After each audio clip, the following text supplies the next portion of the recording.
Okay, ready ആയോ എല്ലാവരും? റെഡിയാണോ?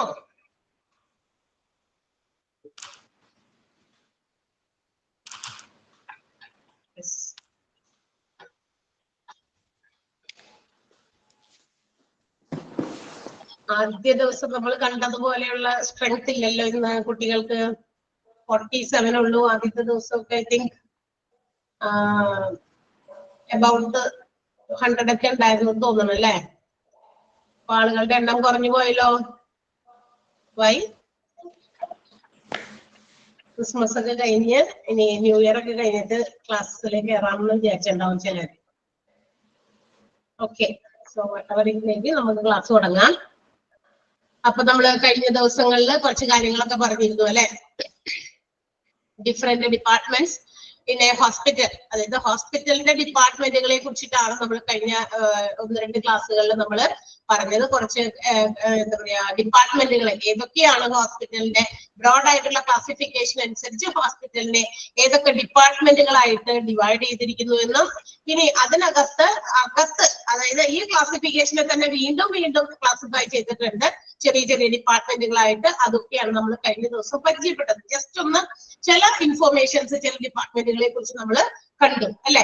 ഇനി ബാക്കിയും കുറെ ഡിപ്പാർട്ട്മെന്റുകളൊക്കെ ഉണ്ട്. അപ്പൊ നമ്മൾ ഇപ്പൊ പഠിച്ചുകൊണ്ട് ലേറ്റസ്റ്റ് ആയിട്ട് നമ്മൾ പഠിച്ച കാര്യം എന്ന് പറയുന്നത് medical department. That means the first and the most important classification of different departments in A hospital. ഹോസ്പിറ്റലിന്റെ ഡിഫറെന്റ് ഡിപ്പാർട്ട്മെന്റുകളെ ക്ലാസിഫൈ ചെയ്തിരിക്കുന്നതിൽ ഏറ്റവും ഇമ്പോർട്ടന്റ് ആയിട്ട് എന്ന് വെച്ചാൽ ഒരു രോഗി ഹോസ്പിറ്റലിൽ വന്ന ആദ്യം കിട്ടേണ്ട കാര്യം എന്താണോ അതാണ് ഈ ഒന്നാമത്തെ ക്ലാസിഫിക്കേഷനിൽ വരുന്നത്. That is medical department. അതായത് നമ്മുടെ രോഗത്തെ കണ്ടെത്തി രോഗനിർണയം നടത്തി ആ രോഗത്തിനെ മാറ്റാനുള്ള, അതിനെ ഇല്ലാതാക്കാനുള്ള, അതിനെ ഹീൽ ചെയ്യാനുള്ള സ്റ്റെപ്സ് ഒക്കെ എടുക്കുന്നതുമായിട്ടൊക്കെ ബന്ധപ്പെട്ടിട്ടുള്ള കാര്യങ്ങളാണ് ഈ മെഡിക്കൽ ഡിപ്പാർട്ട്മെന്റിൽ വരുന്നത്. ആൻഡ് അക്കോർഡിംഗ് ടു ഇറ്റ് ആ മെഡിക്കൽ ഡിപ്പാർട്ട്മെന്റ് ചെയ്യുന്ന അവർ കൊടുക്കുന്ന ട്രീറ്റ്മെന്റുകളുടെ type, 2 types of treatments are provided to the patients those who are visiting the hospital അല്ലെ? ഹോസ്പിറ്റലിൽ വരുന്നവർക്ക് 2 രീതിയിലുള്ള ട്രീറ്റ്മെന്റുകൾ കൊടുക്കാം. അത് രണ്ടുമാണ് മെഡിക്കൽ ഡിപ്പാർട്ട്മെന്റിൽ വരിക. That is OPD and IPD. OPD means out patient ഡിപ്പാർട്ട്മെന്റും IPD means in patient department. നമ്മളൊരു ഹോസ്പിറ്റലിൽ വരുമ്പോൾ നമ്മൾ ആദ്യം OP വിഭാഗത്തിലായിരിക്കും പോകുക. അവിടെ ചെന്ന് നമ്മളെ എന്താ പറയാ ചീട്ടെടുക്കുകയും പരിശോധനയൊക്കെ കഴിഞ്ഞ് ഡോക്ടറാണ് എന്ത് ചെയ്യുന്നത്, നമ്മൾ നമ്മളെ അഡ്മിറ്റ് ചെയ്യണോ അല്ലെങ്കിൽ വീട്ടിൽ പോയിട്ട് നമ്മൾ ഡോക്ടേഴ്സ് ഇൻസ്ട്രക്ട് ചെയ്യുന്ന രീതിയിലുള്ള പ്രിസ്ക്രൈബ് ചെയ്യുന്ന രീതിയിലുള്ള മെഡിസിൻസ് ഫോളോ ചെയ്ത് അതുപോലെയുള്ള ഇൻസ്ട്രക്ഷൻസ് ഫോളോ ചെയ്ത് വീട്ടിലിരുന്ന് തന്നെ മരുന്ന് കഴിച്ചാൽ മതിയോ എന്നൊക്കെ തീരുമാനിക്കും അല്ലെ? അങ്ങനെ മതിയില്ല, അങ്ങനെ അവരെ വിടും അല്ലെ? ഒരു ദിവസത്തെ ഉള്ളിൽ നമ്മൾ അതിന്റെ ട്രീറ്റ്മെന്റ് ഒക്കെ കിട്ടി വീട്ടിൽ പോകുന്നു. അതിനുശേഷം പിന്നെ എന്തെങ്കിലും ഫോളോ അപ്പിന് വേണ്ടിയിട്ടൊക്കെ നമ്മളോട് വരാൻ പറയുകയാണെങ്കിൽ അതിനൊക്കെ വേണ്ടി വരുന്ന ഒരു സ്ഥലമാണ് OPD എന്ന് പറയുന്ന out patient department. Only A days treatment is given there.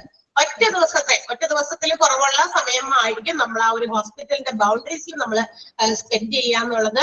And മറ്റൊരു കാര്യം, ഔട്ട് പേഷ്യന്റ് ഡിപ്പാർട്ട്മെന്റ് കൈകാര്യം ചെയ്യുന്നത് ആ സമയം അല്ലെങ്കിൽ OP വിഭാഗത്തില് ഏറ്റവും കൂടുതൽ അവിടെ നമ്മളെ കൺസൾട്ട് ചെയ്യുന്നത് കൺസൾട്ടേഷൻ ഡോക്ടേഴ്സ് ആയിരിക്കും. ഈ പറയുന്ന OP വിഭാഗം പ്രവർത്തിക്കുന്ന സമയത്ത് OP ആണെങ്കിൽ it will be operated only for a specific time during a day. ഒരു ദിവസത്തില് ഏകദേശം ഒരു സ്പെസിഫിക് ടൈം വരെ മാത്രമാണ് എന്ത് ചെയ്യുന്നത് OP വിഭാഗം പ്രവർത്തിക്കുന്നത്.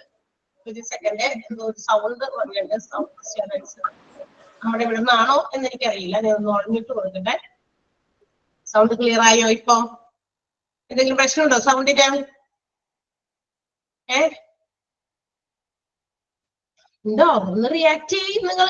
എന്തെങ്കിലും ഒരു കയ്യോ കാലോ ഒക്കെ എന്തെങ്കിലുമൊക്കെ ഇത്. Okay, yes. അപ്പൊ നമ്മള് ഫസ്റ്റ് OPയിൽ വരുന്ന OP ഡിപ്പാർട്ട്മെന്റ് എന്താണെന്ന് പറഞ്ഞു. ഇനി നമ്മൾ OP ഡിപ്പാർട്ട്മെന്റിൽ വന്ന ഒന്നാമത്തെ department casualty department, which is also known as emergency department, accident and emergency department and also A and E department. ഈ പേരുകളൊക്കെ ചോദിക്കൂട്ടാ. Casualty department is also known as dash എന്ന് പറഞ്ഞിട്ടൊക്കെ ചോദിക്കും. എമർജൻസി ഡിപ്പാർട്ട്മെന്റ് എന്ന് പേരുണ്ട്, ആക്സിഡന്റ് ആൻഡ് എമർജൻസി ഡിപ്പാർട്ട്മെന്റ് എന്ന് പേരുണ്ട്, A and E എന്ന് പേരുണ്ട്, എമർജൻസി റൂം എന്നും പേരുണ്ട് കേട്ടോ. എമർജൻസി റൂം, അങ്ങനെയൊക്കെ പല രീതിയിലാണ് ഈ കാഷ്വാലിറ്റി ഡിപ്പാർട്ട്മെന്റ് അറിയപ്പെടുന്നത്. ഇവിടെ ഹാൻഡിൽ ചെയ്യപ്പെടുന്ന പേഷ്യൻസ് എങ്ങനെയുള്ളവരായിരിക്കും? Those who are brought into the hospital by ambulance. ആംബുലൻസിൽ കൊണ്ടുവരുന്ന പേഷ്യൻസ് ആണ് എമർജൻസി സിറ്റുവേഷൻസിൽ എമർജൻസി ട്രീറ്റ്മെന്റ് വേണമെന്നുള്ള ഉദ്ദേശത്തിന് ആംബുലൻസിൽ ബ്രോഡ് ചെയ്യുന്ന പേഷ്യൻസിനെയാണ് ഈ പറയുന്ന ഡിപ്പാർട്ട്മെന്റിൽ എന്ത് ചെയ്യുന്നത്, ട്രീറ്റ് ചെയ്യുന്നത്. And also it should be working 24 hours around the clock ആണ് അല്ലെ, 24 മണിക്കൂർ പ്രവർത്തന നിരതമായിരിക്കുന്ന ഒരു ഡിപ്പാർട്ട്മെന്റ് കൂടിയാണ് കാഷ്വാലിറ്റി അല്ലെങ്കിൽ emergency department with all the equipments, all kinds of equipments. Well equipped ആയിരിക്കണം. വെൽ എക്യുപ്ഡ് ആകണം എന്നുള്ളതിന് എന്താണെന്ന് ഞാൻ പറഞ്ഞു തന്നിരുന്നു ക്ലാസ്സിൽ അല്ലെ. എന്ന് വെച്ചാൽ ഒരു കാഷ്വാലിറ്റിയിൽ കൊണ്ടുവരുന്ന പേഷ്യൻസിന് എമർജൻസി സിറ്റുവേഷനിലാണ്, എക്സാമ്പിൾ പറഞ്ഞാൽ നമുക്ക് ഹാർട്ട് അറ്റാക്കിന്റെ സിംറ്റംസുമായിട്ട് വരുന്നവര് അല്ലെങ്കിൽ എന്തെങ്കിലും ഭയങ്കര ആക്സിഡന്റുമായിട്ട് വരും. അപ്പൊ അന്നേരം അവർക്ക് അവിടെ പെട്ടെന്ന് പ്രൊവൈഡ് ചെയ്യേണ്ട ട്രീറ്റ്മെന്റ് എന്താണോ അതിന് വേണ്ട സജ്ജീകരണങ്ങൾ അവിടെ ഉണ്ടാവണം. ഡോക്ടേഴ്സ് മാത്രം ഉണ്ടായാൽ പോരാ. അപ്പൊ അത്തരം ട്രീറ്റ്മെന്റ് എന്താണ് കൊടുക്കേണ്ടത് അതിന് വേണ്ടിയിട്ടുള്ള എല്ലാ എക്യുപ്മെന്റ്സും ആ കാഷ്വാലിറ്റിക്കകത്ത് ഉണ്ടായിരിക്കണം. അല്ലാതെ ഇന്ന ഒരു എമർജൻസിയുമായിട്ട് ഒരു പേഷ്യന്റ് വരുമ്പോ അന്നേരമല്ല ഈ സാധനം അന്വേഷിച്ച് പോകണ്ടേ, ആ മെഷീനറി എന്താണോ അത് അന്വേഷിച്ച് പോകേണ്ടത് ആ സമയത്തല്ല. So it should be well equipped every time. അത് വെൽ എക്യുപ്ഡ് ആയിരിക്കണം. And also here the patients are assessed according to the degree of their injury. എത്രത്തോളം ഗൗരവമേറിയ രോഗമോ അല്ലെങ്കിൽ ഇഞ്ചുറിയോ ആയിട്ടാണോ ഈ പറയുന്ന കാഷ്വാലിറ്റിയിൽ ആളുകൾ വരുന്നത്, പേഷ്യൻസ് വരുന്നത്, അതനുസരിച്ച് അവരെ അസസ് ചെയ്യുന്നു. And then after that first immediate treatment will be given. അവിടെ നമ്മൾ ഇമീഡിയറ്റ് ആയിട്ടുള്ള ട്രീറ്റ്മെന്റ് അവർ പ്രൊവൈഡ് ചെയ്തതിനു ശേഷം will be transferred to the specialised department if necessary.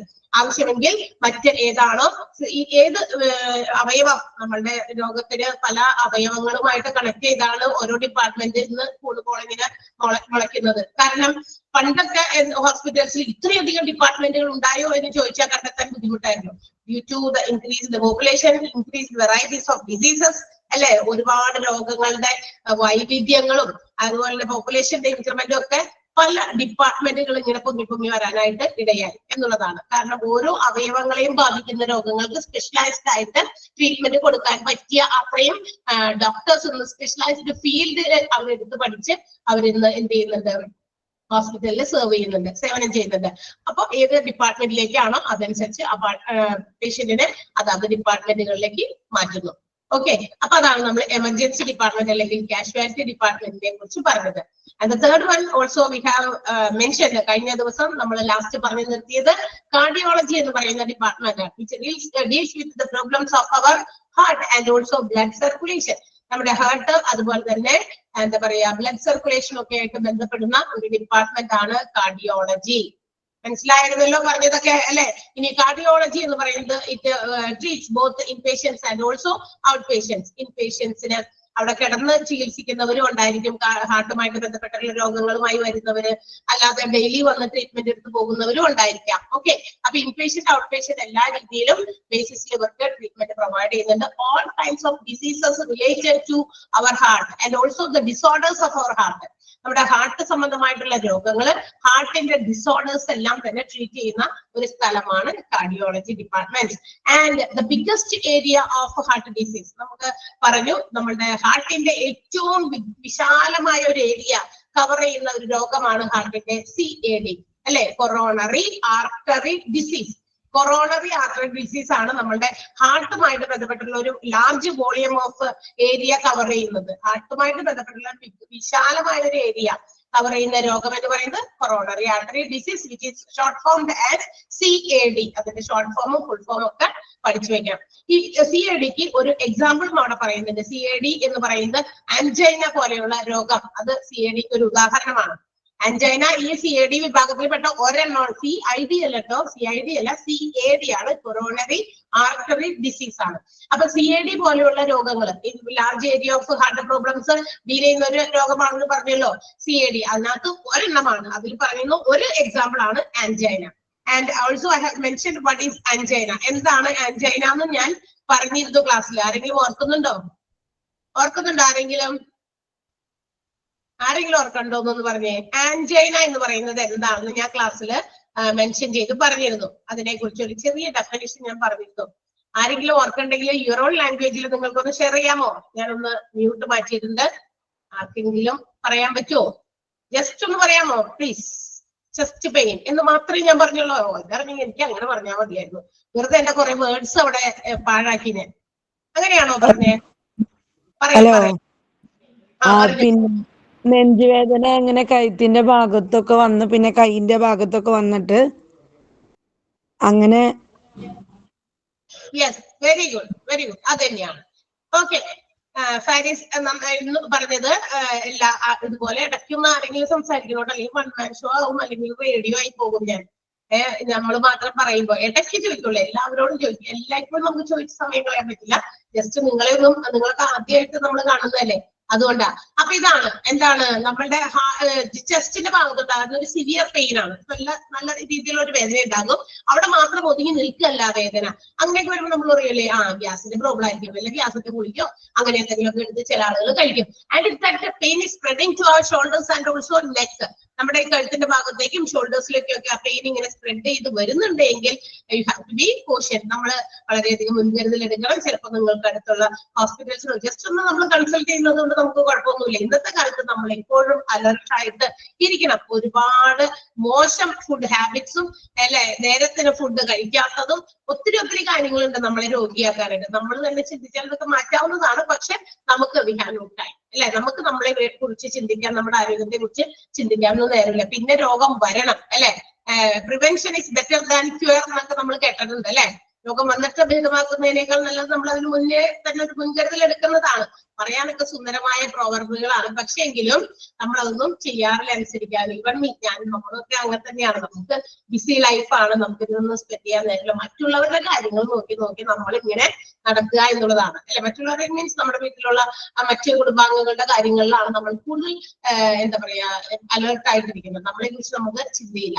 അപ്പൊ ഇങ്ങനെയുള്ള ചെസ്റ്റ് പെയിൻ ഇങ്ങനെ സ്പ്രെഡ് ചെയ്ത് വരുന്നതാണ്. അത് ഡ്യൂ ടു ഇനാഡക്വേറ്റ് ഓക്സിജന്റെ സപ്ലൈ, ബ്ലഡ് സപ്ലൈ ഒക്കെ മര്യാദയ്ക്ക് ഹാർട്ടിലേക്ക് വരാത്തതുകൊണ്ടാണ്. അപ്പൊ inadequate supply of blood to heart ആണ് ഇങ്ങനെ ഒരു ചെസ്റ്റ് പെയിന് ഉണ്ടാകാനുള്ള കാരണം. അതിനെയാണ് നമ്മൾ ആൻജൈന എന്ന് വിളിക്കുക. അപ്പൊ ഇങ്ങനെ ഈ കൊറോണറി ആർട്ടറി ഡിസീസസ് ഒക്കെ വന്നു കഴിഞ്ഞാൽ അതിനു വേണ്ടി കൊടുക്കുന്ന ഒരു ചികിത്സയാണ്, അല്ലെങ്കിൽ അത് റിമൂവ് ചെയ്യാൻ, അതായത് അത് ഇല്ലാതാക്കാൻ വേണ്ടി വരുന്ന ഒരു ചികിത്സയാണ് കൊറോണറി ആർട്ടറി ബൈപ്പാസ് ഗ്രാഫ്റ്റിംഗ് എന്ന് പറയുന്നത്.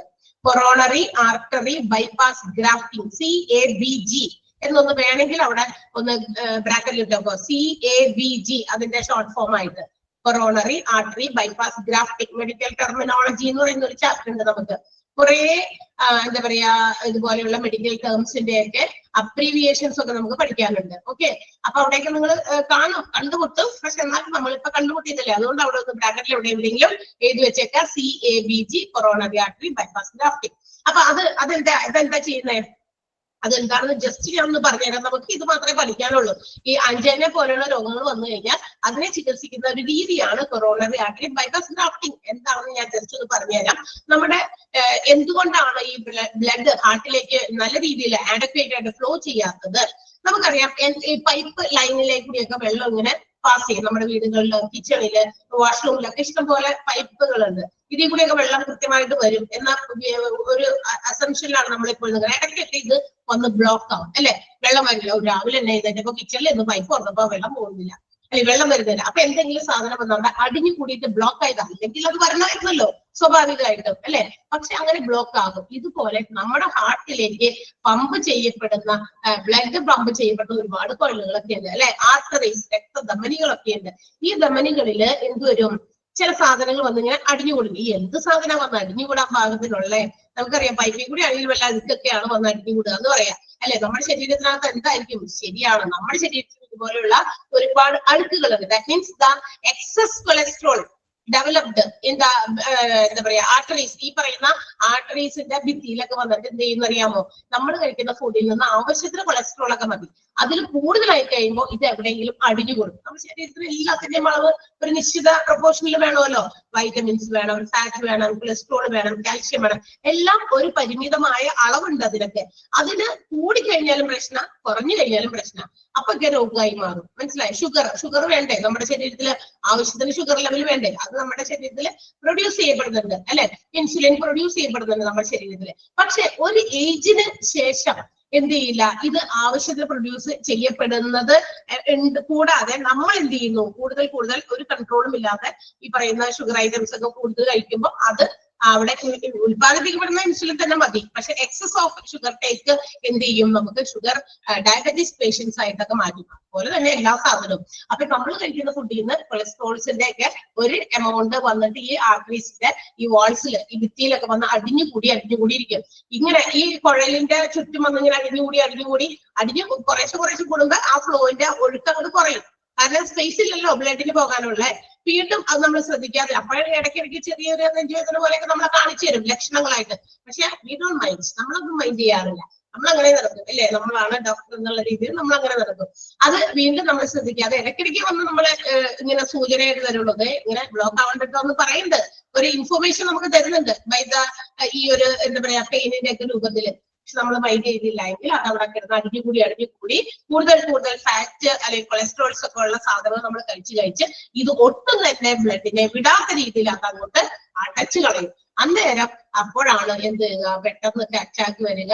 അത് നേരത്തെ തന്നെ കുട്ടി മനസ്സിലാക്കിയാൽ, ഒരു പരിധി വരെയെങ്കിലും ആവുമ്പോഴെങ്കിലും മനസ്സിലാക്കി കഴിഞ്ഞാൽ ഇത് CABG, coronary artery bypass grafting അത് ചെയ്ത് ആ പറയുന്ന ധമനിയിലൊക്കെ ചുറ്റും അടിഞ്ഞുകൂടിയിരിക്കുന്ന ആ കൊളസ്ട്രോളിനെ, അതിന് നമ്മൾ അന്നേരം കൊളസ്ട്രോൾ എന്നല്ല വിളിക്കുക, അത് ആവശ്യം കഴിഞ്ഞിട്ടുള്ള സാധനം, അതിന്റെ പ്ലാക്സ് എന്നാണ് വിളിക്കുക.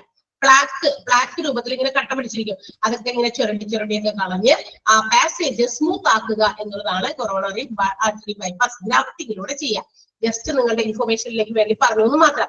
ഇനി അതുപോലെ തന്നെ കാർഡിയോളജിയിൽ വരുന്നതാണ് cardiovascular surgery. Cardiovascular surgery treatment ആണത്. നമ്മുടെ ഹാർട്ടൊക്കെ സർജറി ചെയ്ത് ബ്ലഡ് വെസൽസിലൊക്കെ എന്തെങ്കിലും തരത്തിലുള്ള ഡിസീസസ് ഒക്കെ ഉണ്ടെങ്കിൽ അതൊക്കെ മാറ്റുന്ന ഒരു സർജറിയാണ് കാർഡിയോവാസ്കുലർ സർജറി. അതും നമ്മുടെ കാർഡിയോളജി ഡിപ്പാർട്ട്മെന്റിൽ നടക്കുന്നുണ്ട്. അതൊക്കെ ഒന്ന് അണ്ടർലൈൻ ചെയ്യണേ. അതൊക്കെ ഒന്ന് അണ്ടർലൈൻ ചെയ്യണം. മെൻഷൻ ചെയ്ത് നിങ്ങൾ എടുത്തെടുത്ത് പഠിക്കേണ്ട വാക്കുകളാണ്. CAD-യുടെ എക്സാമ്പിൾ, CAD-യുടെ full form, coronary artery bypass grafting അതിന്റെ ഫുൾ ഫോംസ്, പിന്നെ കാർഡിയോവാസ്കുലർ സർജറി അത് ഹാർട്ട് സർജറി ആണ്. ബ്ലഡ് വെസൽസിനും ഹാർട്ടിനും ഒക്കെ വേണ്ടി നടത്തുന്ന സർജറിയാണ് കാർഡിയോവാസ്കുലർ സർജറി. ഇനി കാർഡിയാക് സർജറിയും ഉണ്ട്. അതുപോലെ തന്നെ bypass surgery, valve repair, valve replacement, വാൽവുകൾക്കൊക്കെ എന്തെങ്കിലും ഹാർട്ടിലേക്ക് പോയിരിക്കുന്ന വാൽവുകൾക്കൊക്കെ എന്തെങ്കിലും എന്താ പറയാ കേടുപാടുകളൊക്കെ വന്നിട്ടുണ്ടെങ്കിൽ അത് റിപ്പയർ നടത്തുക, ഒട്ടും റിപ്പയർ ചെയ്യാൻ പറ്റാത്തതിനെ റീപ്ലേസ് ചെയ്യുക, വാൽവ് മാറ്റിയിടുക.